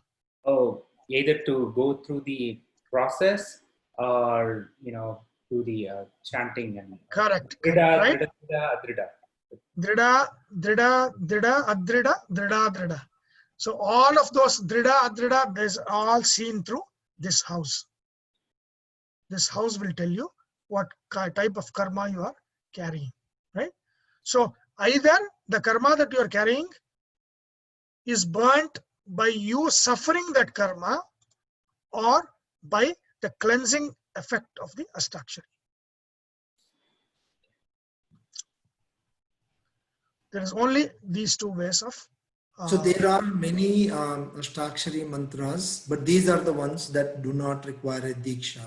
Correct. These don't require a Diksha, because it's already, like, you know, Narada has already given it to the world. He's already given it to the world. So that means it's been infused with power and can be used. Right? So So Ashtakshari mantra is very, very important. So in an ideal world, daily you will do one Shadakshari mantra, one Ashtakshari mantra, and one Dwadashakshari mantra. Still one question. Yes. The eclipse day, which one to do? You can do all the three. Do all the three. But it's not visible here. That eclipse is not visible here. But you can actually, the effect of solar eclipse is actually around the world. So you can actually do it. I don't know what time the eclipse is in India. So 1:40 a.m. 10 a.m. to 1:40 a.m. Indian Standard Time. Right. Which is what time here? It's about 11:30 p.m. until up to 3:20 a.m. Yeah, so we cannot do it, right? I mean, so the next day we have to do the mantra because it's a solar eclipse. It is either the sun is either here or there. Either we are awake or we are asleep, right? So if sun is over there, they are awake and they get solar eclipse and we are asleep. So there is no way for us to do mantra during the time. Not have any effect for us. No, there'll be effect. Effect will be there for the whole world. But, doing the mantra during the eclipse time is not possible because eclipse doesn't happen here. So that's what I was trying to say. Morning we can do either one of the. You can do next morning. You can actually do it. So you can do that. Okay. So this is everything I think we need to know about the different kinds of beads, what they're used for. Then I told you how to keep the bead, how to count on the beads, what is this Merudanda and what to do with that, and then what the number of aksharas, and then how they act on different houses of your chart. Okay, so these are very important things that you need to know when you are chanting. Okay, I think that's about this. Any questions on this? Isn't there a way to breathe correctly while chanting? I mean, all these things, people, at least the previous time that I was listening to once, the Swamiji, he was talking about how to breathe at the time of chanting and all that. No, you can also tune the breath, to the Ashtakshari. But again, these are advanced things that they do. But it is not really necessary for the mantra to fructify. It is something you can actually add when you are doing the mantras. You can breathe in for 4 count and then breathe out for 4 count. Things like that. So if you're doing an Ashtakshari mantra, then you do breathe in for the first 4, and then you breathe out for the next 4. So as long as you hold that pattern for every mantra of the 108, then it becomes, it is tuned, right? Anything that is synced with prana gets force multiplied. So when you breathe in, you do, just example, Om Namo Narayana, you say when you breathe in, and when you breathe out, then you count the next. No, you can, for Om Namo Narayanaya, so when you say Om Namo, you can breathe in. Narayanaya, breathe out. Okay. Om Namo, breathe in. Narayanaya, breathe out. Right? So that means now you are tuning this Ashtakshari mantra to the breath. Now you're force multiplying it. If you do that, the same way for the 108 mantras. So Sunil, is the number of times of chant same for each? Yes, that's a very important thing. How many number of times to chant, right? So this is Mantra Shastra. It says the beautiful. You questioned a very good important thing which I had forgotten to mention, because in the mantra, the number of aksharas determine where the mantra acts, right? Om Vishnave Namah. It acts on the 6th house. What energy it uses is determined by the padas. How many padas does it have? Words 1, 2, 3. This is 3 pada Shadakshari. It has 3 words and 6 letters. Right? So that means this mantra takes the energy from the 3rd house, Tripada, and uses that energy to fix the 6th house. So the general rule is you should chant the mantra depending on the number of aksharas it has. I mean the number of padas it has. So Om Vishnave Namah should be 108 times 3 because it has 3 words. It completes that mantra. When you can chant it once, fine, but when you chant it thrice, you've actually completed it. You completed it, right? Om Namah Shivaya, same thing. It is when you chant it 3 times, you complete it. Same with Om Namo Narayanaya. When you chant 3 times 108, it completes the Ashtakshari mantra. What about this? Om Namo Bhagavate Vasudevaya. So it is 1, 2, 3, 4. It's 4 pada. That means it is taking our sukha, 4th house, our heart, and depositing it in the 12th house. Freedom. Sukha and freedom. Right? So this is 4 times 108. This is 4 times. With 4 times 108 chant of Om Namo Bhagavate Vasudevaya will complete the cycle of the mantra. Right? The number of times is dependent on the number of words in the mantra. The action of the mantra depends on the number of letters in the mantra. That's the rule. Namah Shivaya 2 times 108. Vishnave Namah 2 times 108. If you use it as a Shadakshari, then 3 times 108. Oh, no. Does it have to be at the same time, Sunil? Does it have to be at one sitting or? Yeah, one sitting. One sitting. He's asking all the mantras one time, or how do you do No. one focus? No. Let's say you are doing Om Vishnave Namah. Then you do that Om Vishnave Namah 3 times. One like this, turn around the bead, another like this, turn around the bead, another like this. That will complete one cycle of the mantra. One cycle of the mantra is completed by the number of times of the words in the mantra.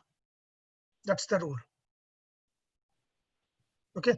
And I was telling Vishnava Nama, it is because it's 2 padas, either it's Panchakshari or Shadakshari. So it depends on the action is depending on whether you use it as a 5-lettered mantra or a 6-lettered mantra, but the number of times is still 2 because there are 2 words in it. Right? It's a very important thing that I forgot to mention that, but it's very important how many times to do. And then I think, Karthik, what you are telling me is how many mantras should you do? I can tell you how many mantras you should not do. Don't try to do 100 mantras because it is important to go deep on a mantra because it fructifies depending on the depth to which you go into it. If you take Om Vishnave Namah, that's it. Take that mantra, chant thrice, and slowly do it so you get in depth of that mantra. Is it necessary for you to look at the chart and then decide, or is it is independent of doing that? It is independent of the chart. These mantras are independent of the chart. Specific mantras are there to to pacify or use or make empower certain grahas. That will require to look at your chart. These work for anybody. That is why these are universal. Right? These are not Diksha mantras, so they are universal and they fix anybody's chart. So it doesn't matter. What about the visualization? There is some you're supposed to visualize something when you're doing the mantra. Correct. You're supposed to visualize, and that is a big topic. Maybe we will pick that up sometime later, where I can tell you the visualization for maybe some of these 4 mantras. No, actually not Shadakshari, but actually we can do Panchakshari mantra Om Namo Bhagavate Vasudevaya, Om Namo Narayanaya. Om Namo Narayana is a fantastic. There is a mantra for this.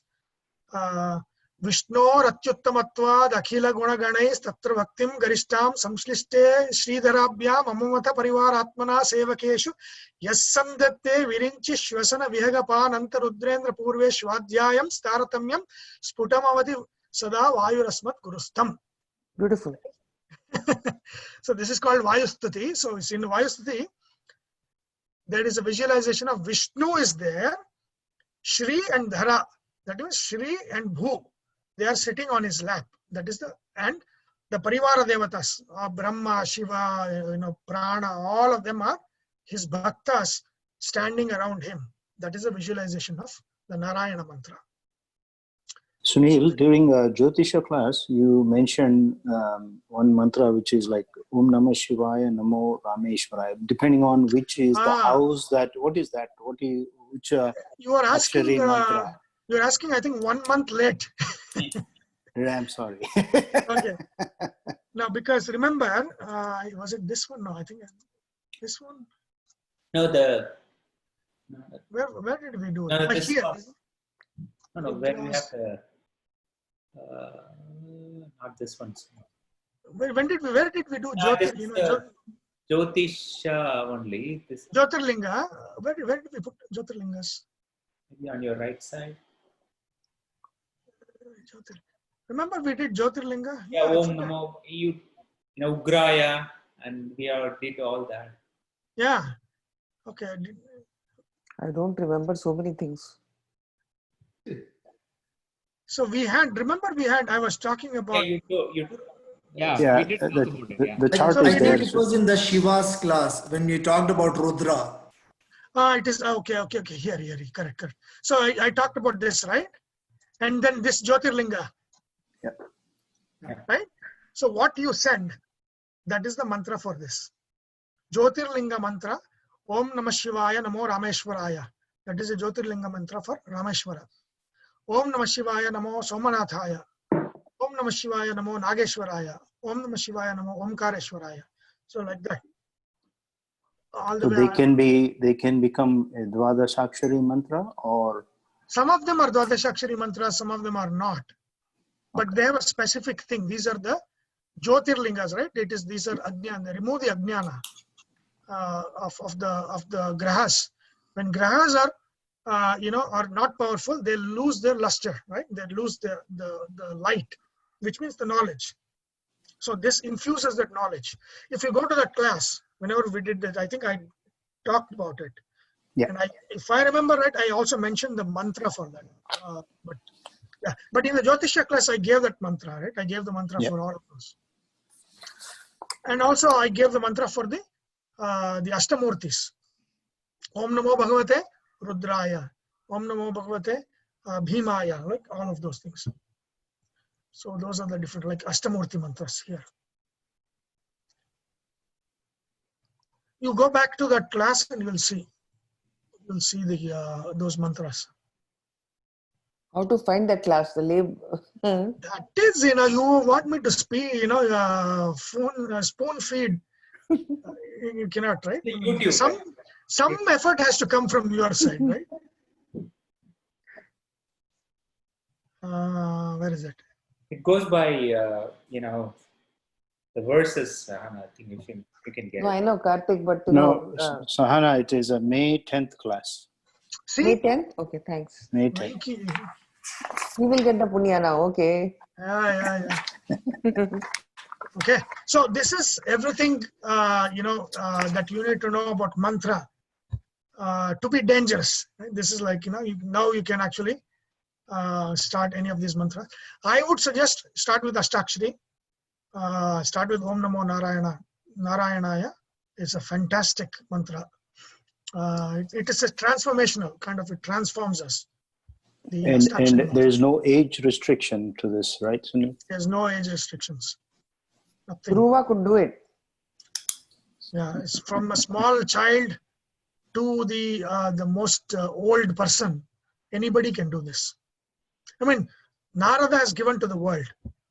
So this is, anybody can do this. These are prasiddha mantras. These are, They can be done by anybody. Okay. Any question? All of these things. Okay, so we have about a couple of minutes. So I told you about the Puranas, right? I'm going to tell you about Puranas. So let me do that. So these are Ashwata. You know, when Krishna talks about Ashwata, it is, I have to add details to this, but then I'm just adding it here. You know, there's an inverted. Remember, they show an inverted Ashwata tree, but that's not right. It's not inverted.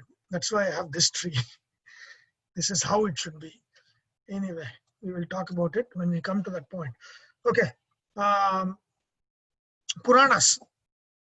So I said, you know, Puranas. You know, there are 18 Mahapuranas, right? Main Puranas. There are 18 Mahapuranas.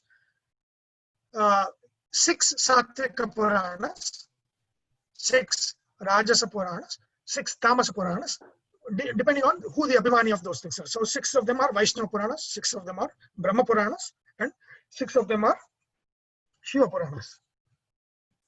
I'm going to add the list, as per Bhagavata, in the list from 1 to 18 of what those Puranas are and how they are divided and all of those things. So the question was, I think it came up last week.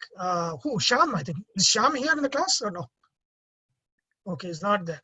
So he was talking about, you know, Linga Purana or some Brahman or Skanda Purana, or some story that contradicts the say Bhagavata Purana or Vishnu Purana or whatever those, right?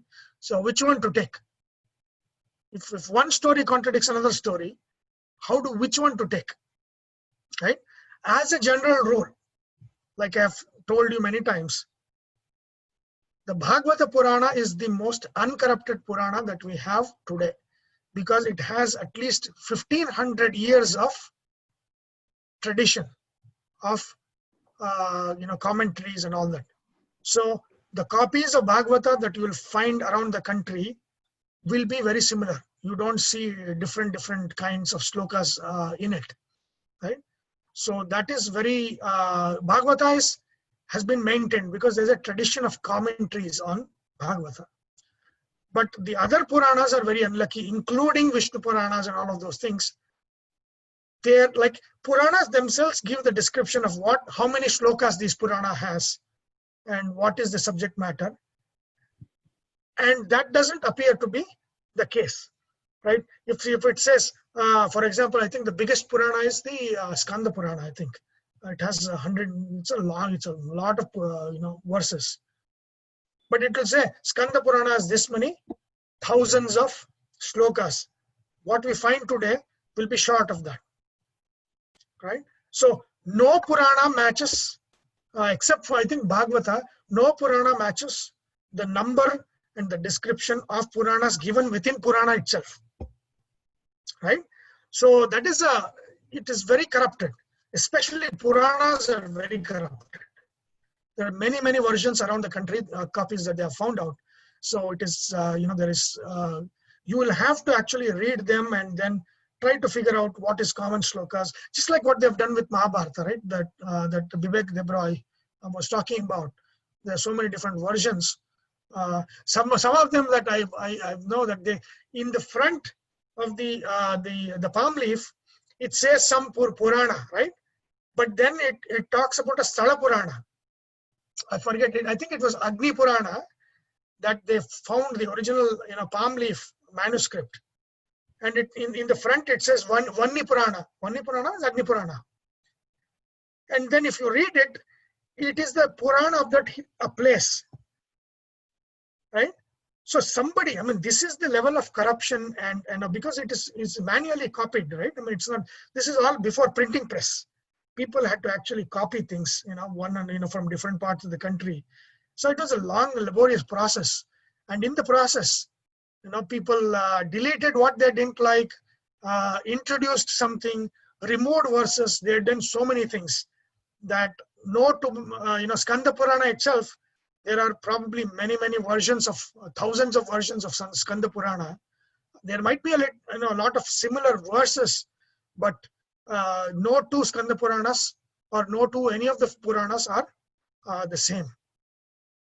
So in the background of what we are working with is this kind of corruption. How do we understand, right? Like if you take, let's say Bhagavata story and say open a Linga Purana, right? Linga Purana, it talks about story where the Linga, the Brahma and Vishnu, try to fathom the Linga and try to see if there's an end to it or a beginning and end to it. Brahma goes in the down and Vishnu goes in the up, and they're unable to find the end. Some stories like that is part of the Linga Purana, right? How do you interpret this? How do you interpret these kinds of stories, right? So to understand Puranas, you need to understand that there are three kinds of bhashas. One is called Samadhi Bhasha.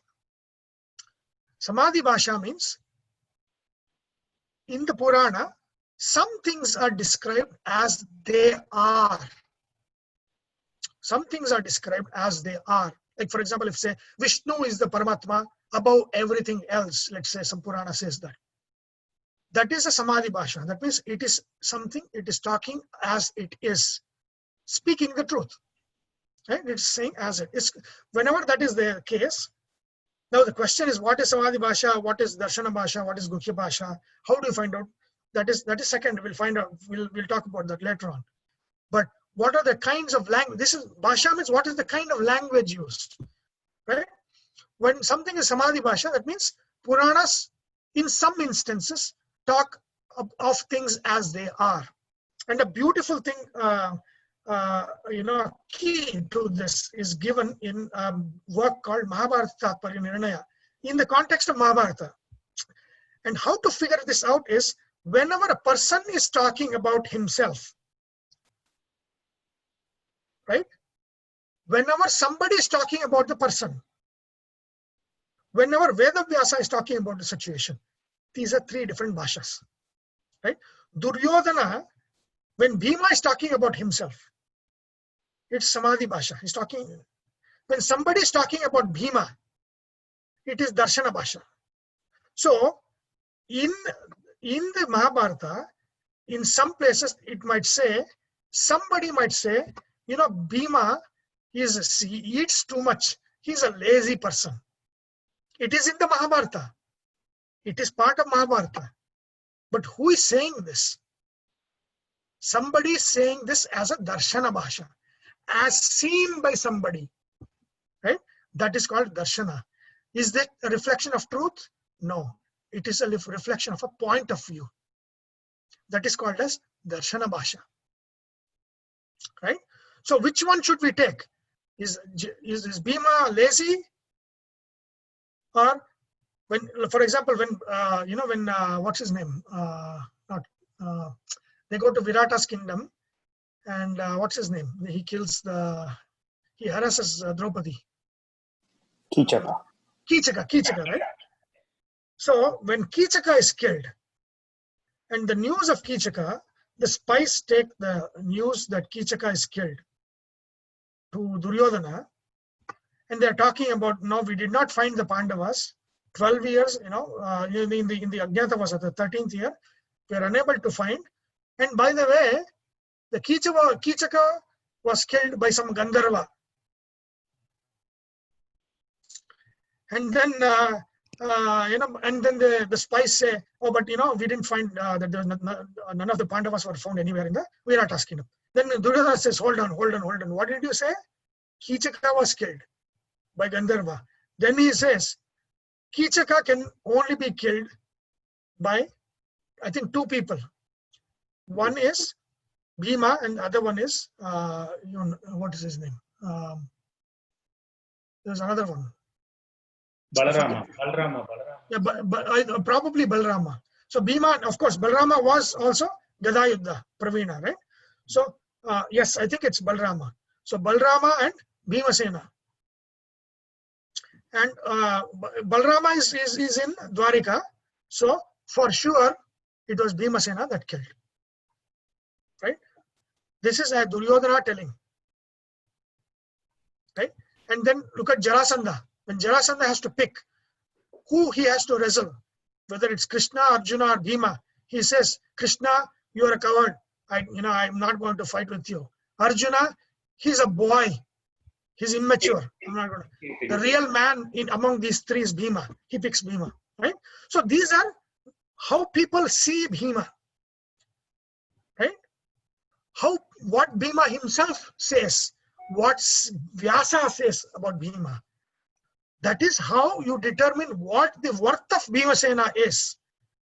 Because otherwise, Bhimasena is portrayed by others as, as having a big appetite and not really in a good light in many parts of Mahabharata. But when Vyasa is speaking about, when Bhima himself is speaking, when his arch enemies are speaking about him, they say that he is the greatest warrior there is. So when what was the third one, Sunil? Samadhi, Darshana, and what is the third one? Guhya Bhasha. Guhya. So what Vyasa described is the Guhya Bhasha? No. Or Darshana Bhasha? Vyasa describes is Samadhi Bhasha because it is as is. Oh. Yeah. Sorry. Darshana Bhasha is what these different characters are describing. I don't know, this is fantastic because, there was a Japanese director. He's considered one of the greatest directors. Kurosawa, I think. Akira Kurosawa, right? Kurosawa. So he, I forget which movie that was. The Seven Samurai. Right? Where he shows that situation from different actors' points of view. Right? That is Darshana Bhasha. That's already there in the Puranas. It's called as Darshana Bhasha. How they see, that is Darshana Bhasha. But that's not nothing to do with the Bhasha. It is the... No, Darshana Bhasha means the language. It's not Bhasha. It's not the same language, but... Director's cut. What kind it is? What kind of a take it is? Is it a description as is? Is it a description as seen? And sometimes there's a description which is completely guhya, secretive, right? For example, I'll tell you, the Shri Bija, right? Lakshmi Bija. What is Lakshmi Bija? The Bija Akshara. Some secret mantra. No, Shreem. Shreem is the Lakshmi Bija, right? Shreem. Yeah. And how it is derived from? Where it is derived? No. It is derived from the Shri Sukta, right? Say, Hiranyavarnam Harinim, Suvarna Rajata Srajam, Chandram Hiranmayim, Lakshmim Jatavedo Mamavaha, Tam Mahavaha Jatavedo Lakshmim Anapagaminim, Syam Hiranyam Vindeyam Gamashvam Purusham. See, Ashwapurvam, Ratamadhyam, Hastinada Prabodhinim, Shriyam Devim Pakve, Shrirma Devim Jushatam. So, Ashwapurvam, Rathamadhyam, Hastinada Prabodhini. What it actually means is Ashwapurvam. That means the horses are there in the front. Rathamadhyam, she is sitting in the chariot. Hastinada Prabodhinim. So there are the elephants are there. They are making noise, sound, right? Nada. They are making the nada to wake the Devi up. That is what it means. But it secretly is how the Shri Bija is derived. You know how it is? So, if you look at Ashwa, take the name Ashwa. The first consonant in that word is what?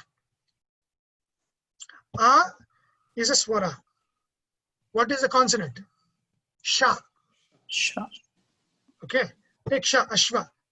Ashwa Purvam. So that means the first akshara is Sha. Ratha Madhyam. What is the middle akshara? Ra. Shra.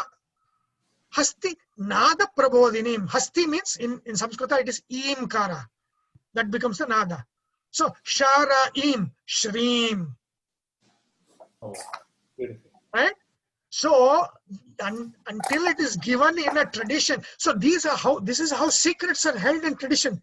There will be stories, but the stories, it's not really for the story. It is not for Lakshmi sitting in the chariot and being pulled by horses and then being woken up by elephants. No, this is secretly encoding the Bijakshara of Lakshmi. Right? Amazing, right? I mean, this is how Bijakshara's Lakshmi is encoded. So we don't know how many stories in these Puranas have how many things encoded because those traditions are gone. We don't know. These are all, you need to have thriving tradition, living traditions where they carry the secrets, to move it forward. We don't know. So that is Guhya Bhasha. That is an example of Guhya Bhasha. Right? Ashwapurva Mratamadhyam Hastinada Prabodhinim. That is Guhya Bhasha. Even though it looks like it's talking about, Lakshmi sitting in a chariot being pulled by horses, it actually has encoded the secret mantra, the Shrim Bijakshara within it. That is Guhya Bhasha. Also, so in terms of, sorry, Shana, go ahead, please. No, I was saying that sometimes the astronomical phenomena are also described in the form, but they're actually not real stories. They are correct. So a lot of us, of course, the story of Daksha, the story of all of these are astronomical stories. There are astronomical stories. These are templates that works, in our life as well. Like I told you about the story of Sun and Shani, right, fighting, and then Shani going far away from Sun. That somebody who has Shani and Sun in the same house, there'll be, father and son problem. Or that person and their parents had a problem, or that person or their kids will have a problem. So the story of the Purana becomes a template that will play out in our life. That is what is a Puranic story, as compared to Aitihasika story. Itihasa story is actual, what happened, right? But again, Puranic story is a template. Sometimes it's just, sometimes it's a Guhya Bhasha story. It's a story that's told because it encodes some secret within it, which we don't understand. So for Darshana Bhasha, Sunil, is it, can it be taken based on the character that is describing, or is it the context, the character context? Yeah, the character and the context. So how do we look at for Darshana Bhasha that this is the total truth, or is it like the contextual? So it's a little bit confusing in my head. So it is difficult. I mean, if it was easy, then we would have not had this kind of confusion, right? But this code has been given to us, right? For Mahabharata Tatpara Nirnaya talks about, this is a beautiful way of how to decode Mahabharata, because so many different things is said about different characters in Mahabharata. Then in simple code, what does Vyasa say?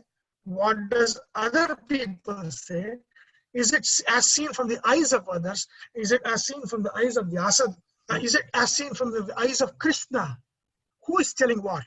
Is an enemy talking about his enemy? How do you take that? Because if Duryodhana talks about Bhimasena, it is the truth, because he is scared of Bhimasena, right? So that but is the what ones who call him lazy also would be his enemies, right? No. See, Duryodhana is the dreaded enemy of Bhimasena, right? He would be the one who is being very concerned about the strength of Bhima, right? So if you want to know the strength of Bhima, look at how this guy talks. Duryodhana talks, right? Duryodhana says in the Gada Yuddha there are only 4 great, the people who are the Gada Pravinas. Bhima is number 1, Balarama, Kichaka, and Shalya. Right? That's it. No others. So when he says this, that means Duryodhana is not even counting himself. He doesn't even count himself.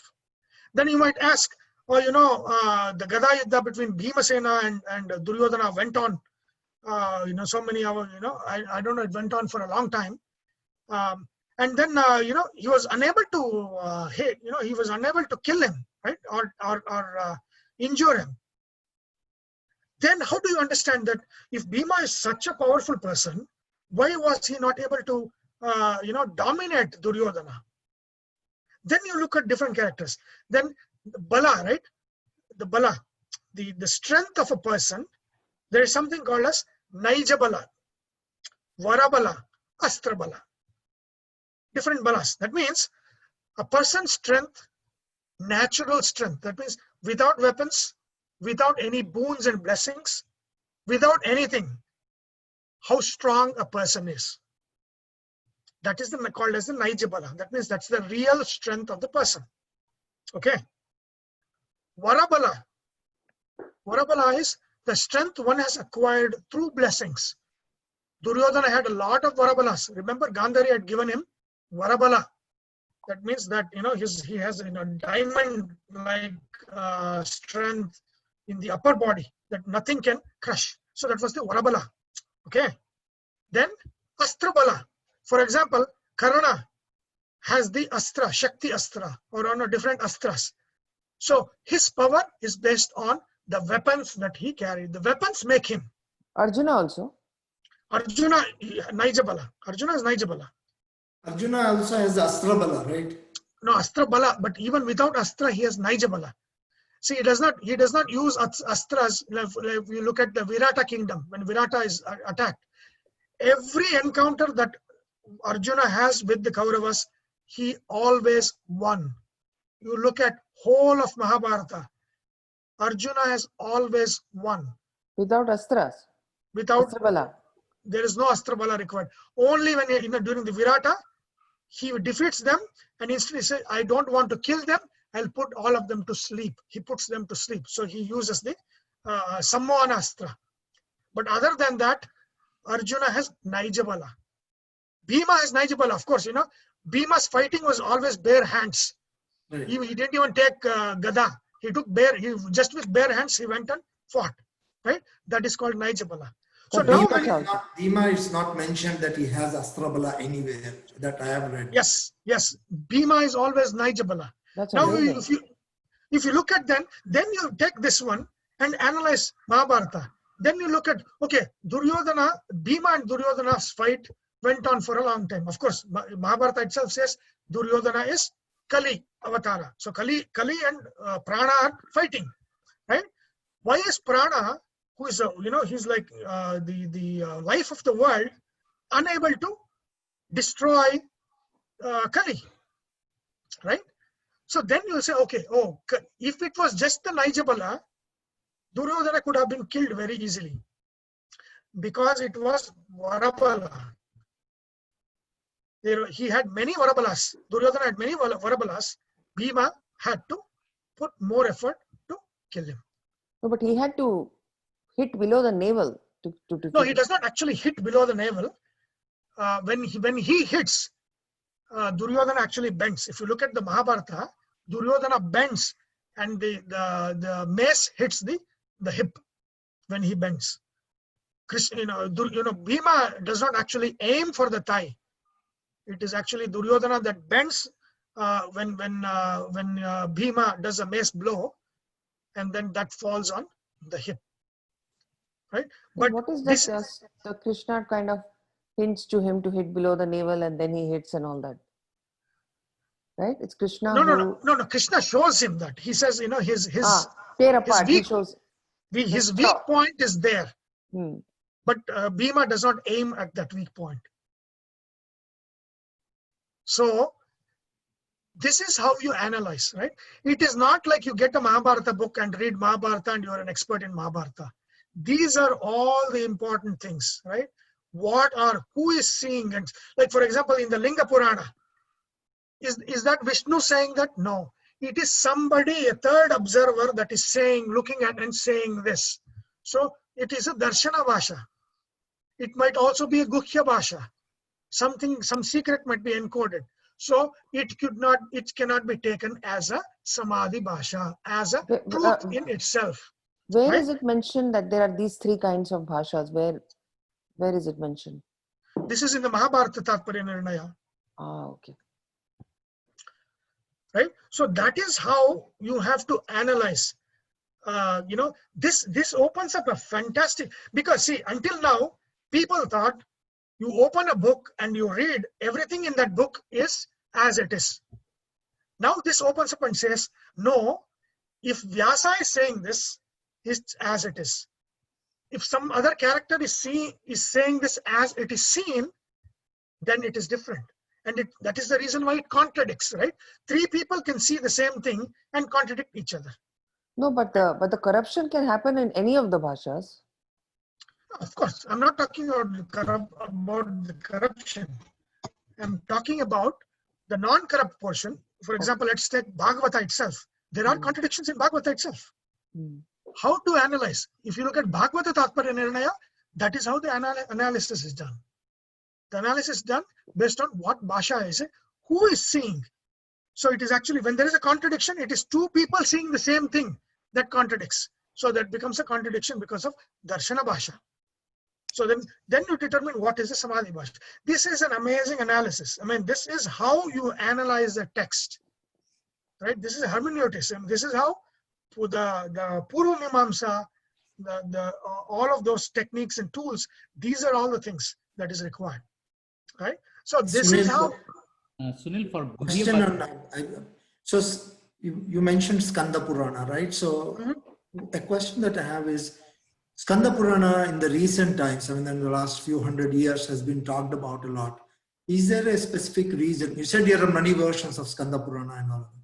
So yes, most of the people go back and refer to Skanda Purana. Is there a specific reason as to why that? I don't know why. I don't know. Why would they refer to Skanda Purana? So they mention about lot of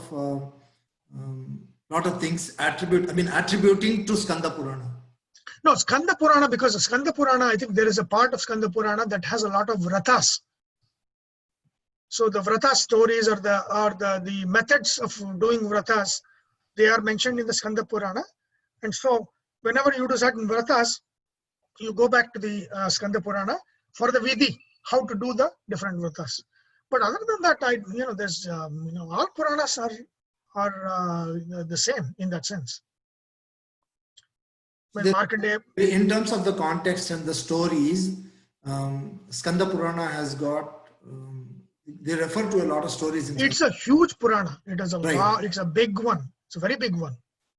Yes, it's a very big one. Same with Padma Purana. Padma Purana, it talks about the Padma Kalpa, the previous Kalpa, right? So that is also a huge Purana.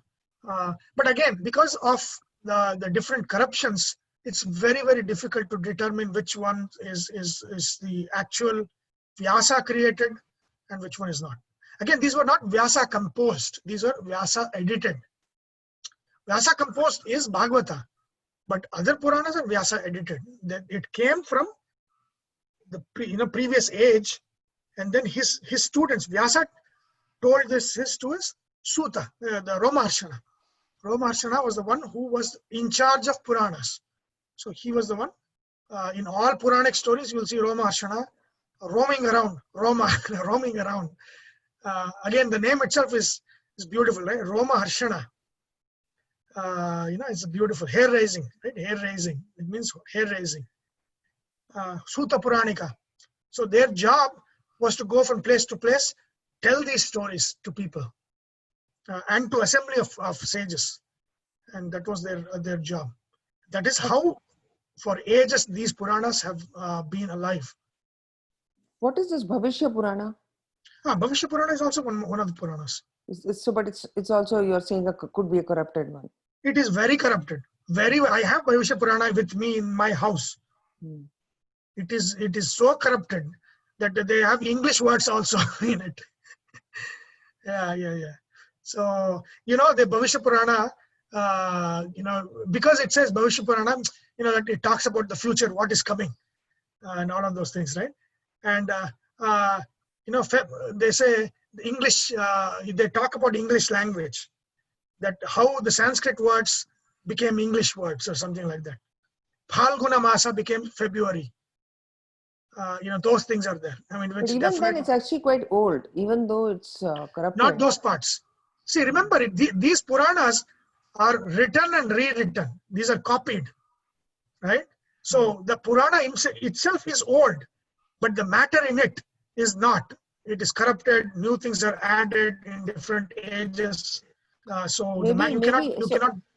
1800s or 9 was when it was last added. Yeah, because a lot of English things are also there. Islamic things are. Muhammad is also there in Bhavishya Purana. Did you know that? Jesus is also mentioned in Bhavishya Purana. Do you know that? Kumari Garbha Sambhutam.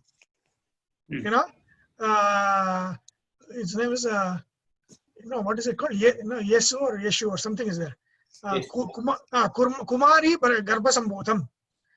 And something, he comes to India and then he talks to some Raja, something is there. All of those things are there. So we don't know. I mean, these are very corrupted. I mean, Muhammad is there, that Kalidasa goes to Muhammad, something like that. Yeah, that story is there. Vikram Betal's story is there. So that is the extent of corruption. So 1800s, I think that's what it is. Yeah. So that is the kind of job people have done, is just put stories that they liked and called it Puranas. So yeah, it's very important to analyze these things in different ways to see which one is trustworthy, which one is not. Because we have a golden standard. I mean, if somebody wants to write a Purana today, there's nobody to stop that person, right? It's allowed. Yeah, but it's not considered Mahapurana. I mean, you can write your own Sahana Purana. Who will stop you? Yeah, but it is not Purana, right? Purana means Purana. Purana means old in Hindi, right? Purana. So Sahana Purana will not be old. It will be old 2000 years later. Yeah, 2000 if it survives, right? So yeah. So these are traditions of knowledge that has come down. That again, there is a golden Purana, that is Bhagavata Purana, which has 1500-year tradition. And that is the one that you can compare the different Puranas to see what these say. And if it is in line with it, see, different, like for example, Ekadasha Rudras, right? So when Bhagavata talks about Ekadasha Rudras, it will give one set of names. If Skanda Purana talks about Rudras, it will give another set of names. And these guys, these British people who translated, H.H. Wilson, and if you look at their notes, right, they say, oh, Bhagavata has this set and this one has this set. And so there is a lot of contradiction between these Puranas because the name is not the same. They do not understand that repeating the same thing in different Puranas would be idiotic. Wouldn't you think? If the same story is there in every Purana, why would you need 18 Puranas? You will not need 18 Puranas. So the reason why you have different Puranas is it will give you different. So whatever is mentioned in one Purana, a different name for the same individual is provided, right? So a different thing that is not dealt with in this Purana is dealt with in the other Purana. A different age in which they existed. For example, when it talks about different Rudras, it might be in different Manvantras. It is not the same story in the same Manvantara. It might be in Swayambhu Manvantara, one story. It might be in Vaivasvata Manvantara, one story. So that is how these Puranas are not repetitions of each other. Otherwise, it would be superfluous. That is a defect, right? So what they do, they actually tell you something that is not told in the other Puranas. They tell you and mention different facts, different ways of looking at those different stories. When it is not Aitihasika, you can have different ways of looking at different templates of these different stories. So it will give you deeper meaning. So is it important to look at the age or contextual age in which the story is written? How important is it to go back and look at it from that angle? You cannot you cannot determine the age in that sense. I mean, they're all talking about Brahma creating. They're all talking about different manvantras. Is Puranam Panchalakshanam, right? It has to talk about Sarga, creation, Pratisargas, and then the manvantras. The lineage of kings. Right. Lineage of kings is the critical part, right? Critical part, right? And all of those things they have to talk about. So that is what they all talk about. But they are not the same. It would be idiotic to have the same thing repeat in 18 different Puranas. So they're giving different interpretations, different way of looking. Even from the Samadhi Bhasha, you can look at the Puranika story in Samadhi Bhasha in different ways, And some of them are different. Like for example, I'll tell you, for example, Daksha, the story of Daksha, right? So in one of the Puranas, Daksha story is told, and how that yajna was disrupted by Shiva, and all of the rishis were killed, and all of those things. And then Daksha was beheaded. That's it. We'll talk about that story and leave it at that. Another Purana, it will say, oh, how, this guy, the Daksha was beheaded. And then what happened? A head of a goat was placed on him. Right? So he was not killed, even though he was beheaded, just like Ganesha, a head of goat was, so he becomes Ajamukha. Daksha is Ajamukha. Right? So the same way. So now, what is the thing of, so there is a whole astrological significance to these mukhas. There are 5 panchamukhas, the 5 mukhas. There's something called as Gajamukha, which is represented by Ganesha, Hayamukha, Hanumukha, Gomukha, Ajamukha. It is used for a certain aspect of Jyotisha to clear something when a Ketu is involved. See, remember, Ketu is what? Ketu doesn't have head. Any planet that goes with Ketu is its head. So that becomes one of the 5 forms, right? And that is how it is. So there's a lot of things to it. So that story, you have to see in that context. It's a Guhya Bhasha. Yes. So why are they saying that the goat head was put on that? It's a good Guhya Bhasha. It clears a Ketu problem. And when you do this mantra of Daksha as a Ajamukha. It's like an indirect way of saying things. So it is very, very difficult to understand without actually a guru and a tradition that has preserved this. You cannot, how can you read the story and then what are you going to say? Oh, that putting Ajamukha is not there in Bhagavad Purana, it is there in Linga Purana. So there is some differences in all these stories. No, that is not. A Puranic story can be different.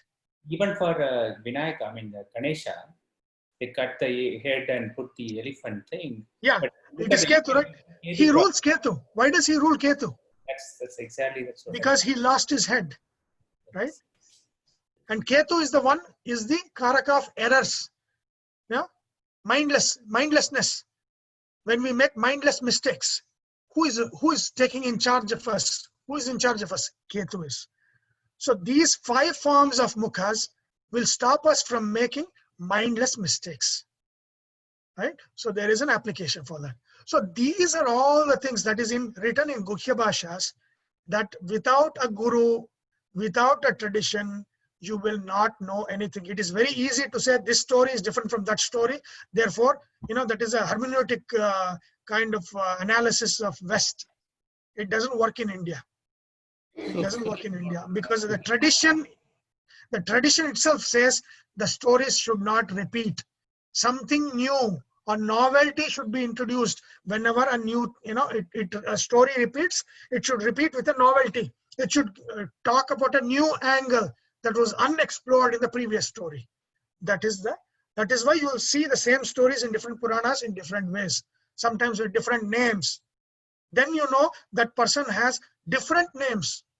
It's not just one name. He might be called Anila, like Vasu, right? He might be called Agni in Agni Purana. He is called Anila in, not Anila, Anala in Bhagavad Purana. He might be called Vakni in Linga Purana.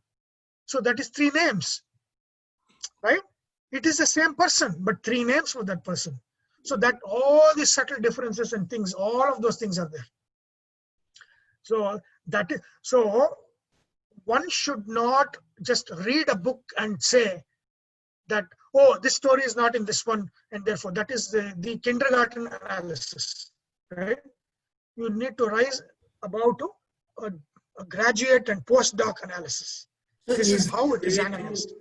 So is there a way to go ahead and look back at the correlation with the lineage which is kind of critical across Puranas? I'm just asking.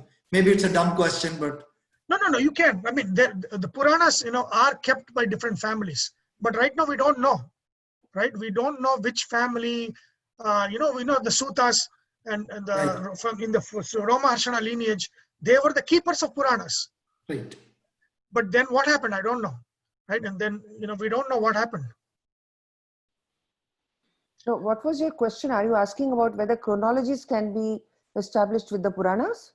No, I was asking that the chronology or the lineage of the kings or the rishis and how you present, can we go back to each of those Puranas and see that the lineage is either continued or it is linked with each other, like Sunil mentioned, right? The same person is called by 3 different names. Are these 3 different names tied back to the lineage that we can go back and say, hey, this is the way you interpret, and this is the same person in different forms or different lineage? So this is the kind of research that we need to do. And No, so actually, that is the kind of a research Rajkumar does, Sahana. Who's Raj Rajkumar? Vedam? Our Raj Vedant. Oh no. He's doing something, but he's not a Sanskrit scholar.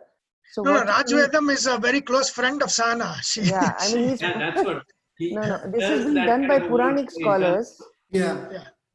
No, Raj takes from various places, but he's well versed with astronomy, but not with Puranas directly or with Sanskrit, right?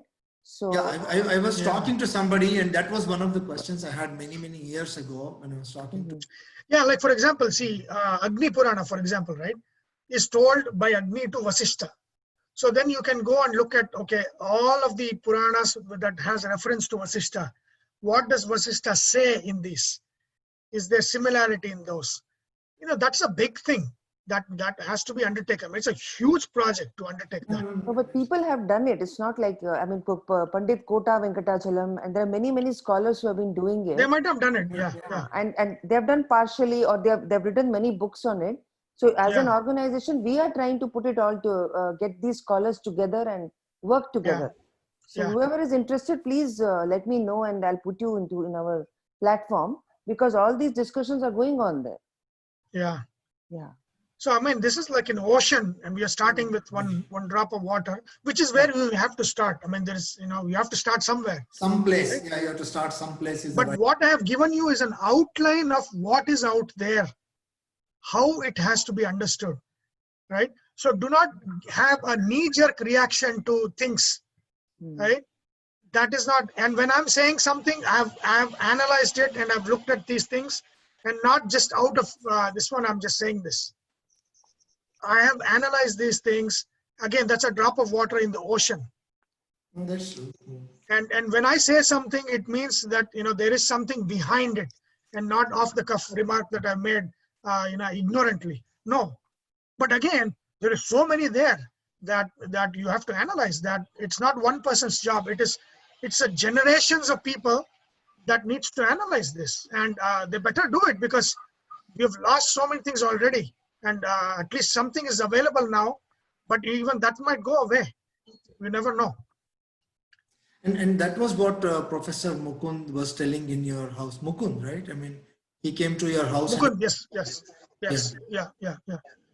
I mean, what they are doing is they're digitizing all these. They are digitizing, but manuscripts. He said there is no way. So when I was asking him, can it be transliterated or can it be consolidated? What he said that it will take ages for people to come as a group to do that. You are just digitizing it, but for to read through that, analyze it, put together, you really need to have a good focus. So I think the first step is digitization, because that way at least it will not be lost, right? I mean, these are all lying in these different places, in mathas and all these different places, and without people knowing the value of these things.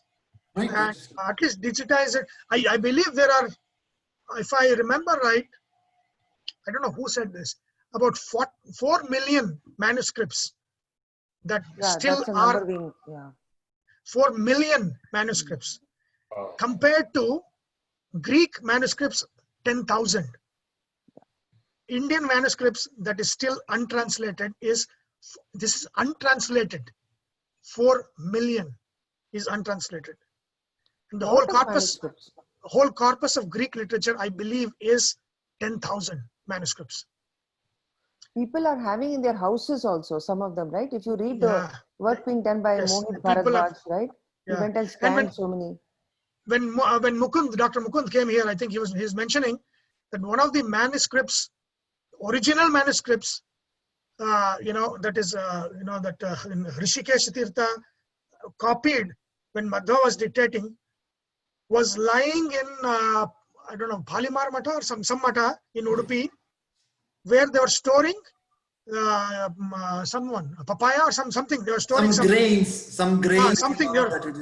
So on one corner was all these vegetables and all of this thing, and the other corner was an original manuscript which is 750, 800 years old, was lying there, untouched for that many years.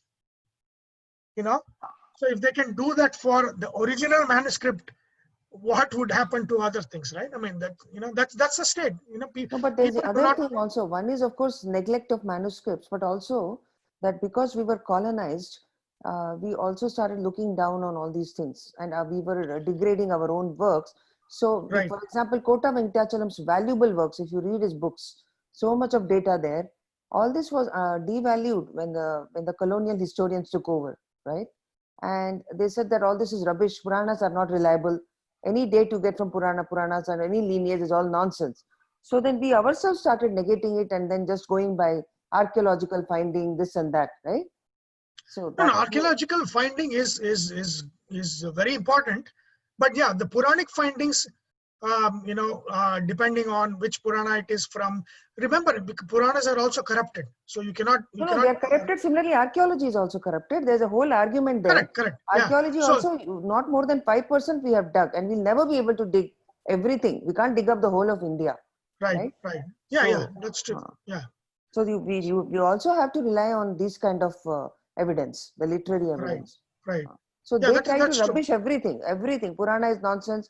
There is no itihasa that you can extract from any of these books. So that is a whole different game being played by the academicians. Right. And Sunil, but what you always mention in your class is going back to the scientific proof or tying it back to evidence might not be possible in certain areas. When you look at like the Guhya Bhasha, right? You cannot just tie like 1 equals to 2 or put a mathematical equation and present it in a scientific way. So that itself is one of the things that I always thought that it's very complex when you try to go out and that was, and Sahana did, like you mentioned, the whole colonization put an emphasis on that. That's why people took a step back when they cannot explain or rationalize in terms of this way. And that is one of the major issues that we take back and say, yes, I cannot interpret it, I cannot present it, and this will not be accepted. So that's what my belief is. Yeah, I mean, there are a lot of things, especially Guhya Bhasha, you cannot come up with that yourself. It has to come from a lineage, because you cannot look at a story and determine for yourself, right? That secret has to come out. That, for example, for that, the Panchamukha, you have to do that sadhana and see if it works, right? So it is in that level, like this is Guhya Bhasha is that level where, it is part of sadhana, and then does that sadhana work and all of those things. That comes from there. But you don't have to do Guhya Bhasha analysis. You can just do Samadhi Bhasha and Darshana Bhasha analysis, right? And then compare different versions and then figure out, to see, at least we have one Purana that is kind of uncorrupted in that sense, Bhagavata. Compare to those and look at those stories and see how the divergences are. And Mahabharata is also very good. So you can look at all of those things. But again, these are, you cannot do in a secular state. The state has to be behind, in this. They have to pour money into these projects. But, that's what it is. And more than money, Sunil, I mean, this is a different discussion topic, but it is the passion that drives that. And see, my take always is, you need to show the prayojana. What is the use of this, right? There are, maybe 10 passionate people that do it for its own sake. The other 90 people, they want to earn a living, right? So if there is money involved, then it is useful to them, right? So you have to make it useful.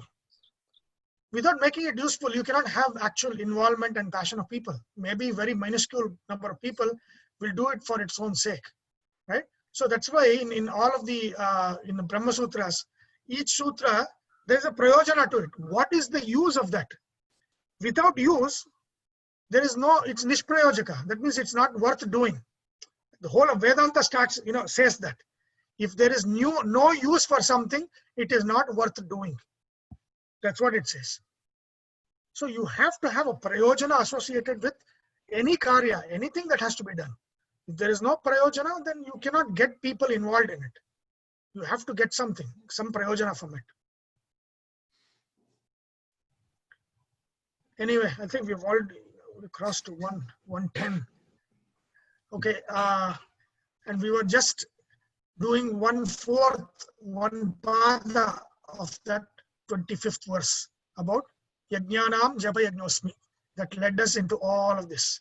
So hopefully, you have some clarity on how to do the japas, which beats to use, how to hold the beats, how to count, how many times to do, which mantras are prasiddha mantras, how to do that, and the aksharas and what they correlate to.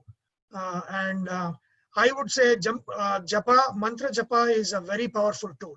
I can say out of experience, it works. It's very powerful. And I've seen people who have done mantra and that has worked for them. And it's a miracle. It works very well. And so if you're not into doing mantras, I would really encourage you to start doing the prasiddha mantras, and then you can do other mantras when you get those. But you have to do or start somewhere. You have to start some of the mantras. Especially start with the Astakshari mantra. If you are a Shaiva tradition, Shadakshari mantra. Start with the Om Namah Shivaya. Very powerful. So you start with those things, and then it will guide you. I mean, that's the guide, right? You need a guide. You are not in control of everything, right?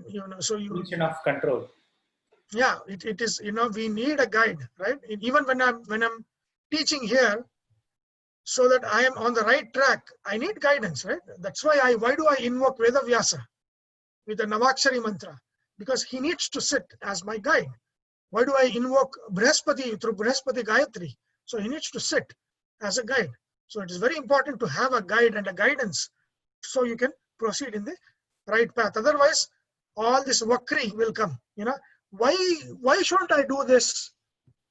All those thing, rebelling against all of those things. Those are all the work of Rahu. When Guru is there, Rahu will not come. So you make the Guru strong, Rahu will keep outside.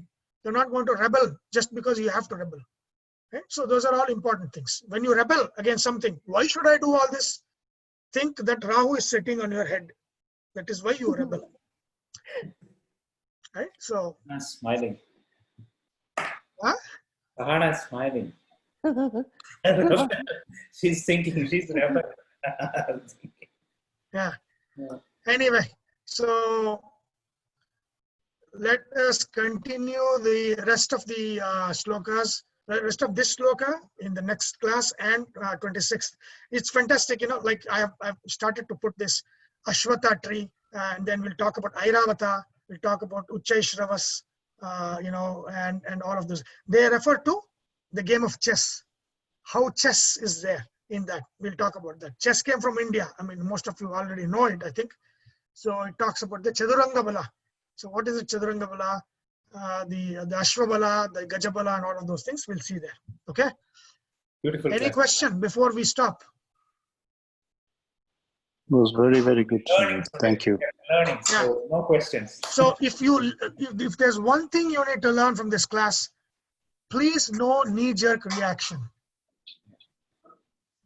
You might have read it in some story that might contradict what I am saying, but there is a background to what I am saying, right? So I'm not reading out a story. There is a background to it, right? So you should never So you can ask me, hey, the Linga Purana is talking this way. How is it? Then I can explain to you about this. And that's the reason why I explained to you about Samadhi Bhasha and all of those things. Then, we can know it. You'll know one different aspect. Oh, the story is seen by somebody. The story is explained by somebody. So, there are all these differences that's there. Then you will know, okay, that these kinds of differences and points of view bring contradictions and differences. Okay, now I understand what contradictions are. So that is how you have to. Learning should be open. If you are closed, then you will not be able to learn, because you are like, okay, I'm stuck to this book. I will only read this book. Then you're gone. No sadhana is possible. You should be open to be contradicted. You should be open to be contradicted, right? That is very important. And that is what will lead. So see, when we got contradiction, that is when it led us to go and mention this, right? This is an important aspect which I had not mentioned all these years. I mentioned it now, right? How to resolve these kinds of contradictions. These are all the things that's important, right? So that is why it's very important. So whenever you read, Vedanta is not about reading books. It is the least of things that you can do. Reading the books, you know that there are different kinds of contradictory stories. That's all you know. There is a lot of higher analysis that needs to be done to understand what it means, what is the prayojana, what is the use, where it needs to be used, what is the secret behind that. There's so many things to those stories, right? It's not just a story, right? So it's very important. So no knee-jerk reaction. Good? Very good. Fantastic. Okay. Okay, let's finish with the prayer. Om Vasudeva Sutam Devam Kamsachanura Mardanam Devaki Paramanandam Krishnam Vande Jagatgurum. Om. Okay, so we will meet next Sunday to continue. So far, how do you feel about what we have covered? We like this detail. We like this detail. You like this detail? It's not a syllabus to complete, so it's okay. We can go for next 20 years. But knowing these is the most important. Yeah, we don't have an end date. It's open. It's open-ended. And if you know one drop of the ocean, then I don't know where I am. No. There is also, see, Vedavyasa talks about this. Just not to be discouraged by this. Yes. So Vedavyasa says, during his time, Vedavyasa's time itself, in the Dwapara Yuga, the end of the Dwapara Yuga, Vedavyasa says that the amount of material, the Vedic material, the Puranic material that is available is only a minuscule amount of what existed in previous ages. Okay.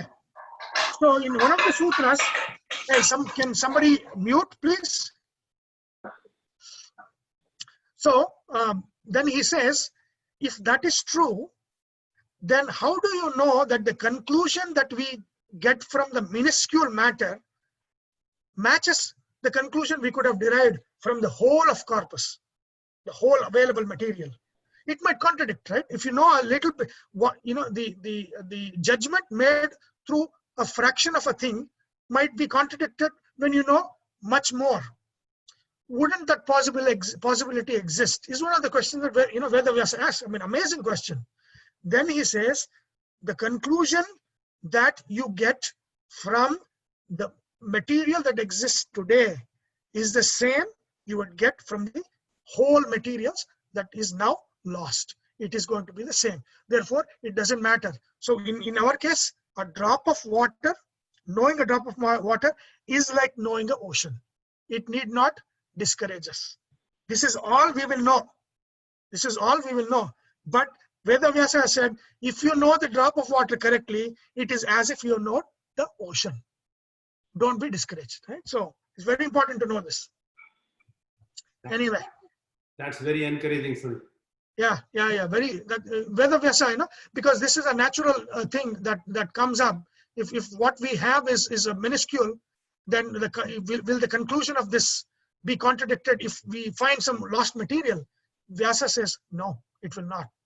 So very important to know this. Thank you. Okay, then I'm going to stop sharing and then we will meet next week. Thank you, sir. Thank you so much for the lovely class. Thank you. Perfect. Thank you. Okay. Thanks a lot. Thank you, Sunil.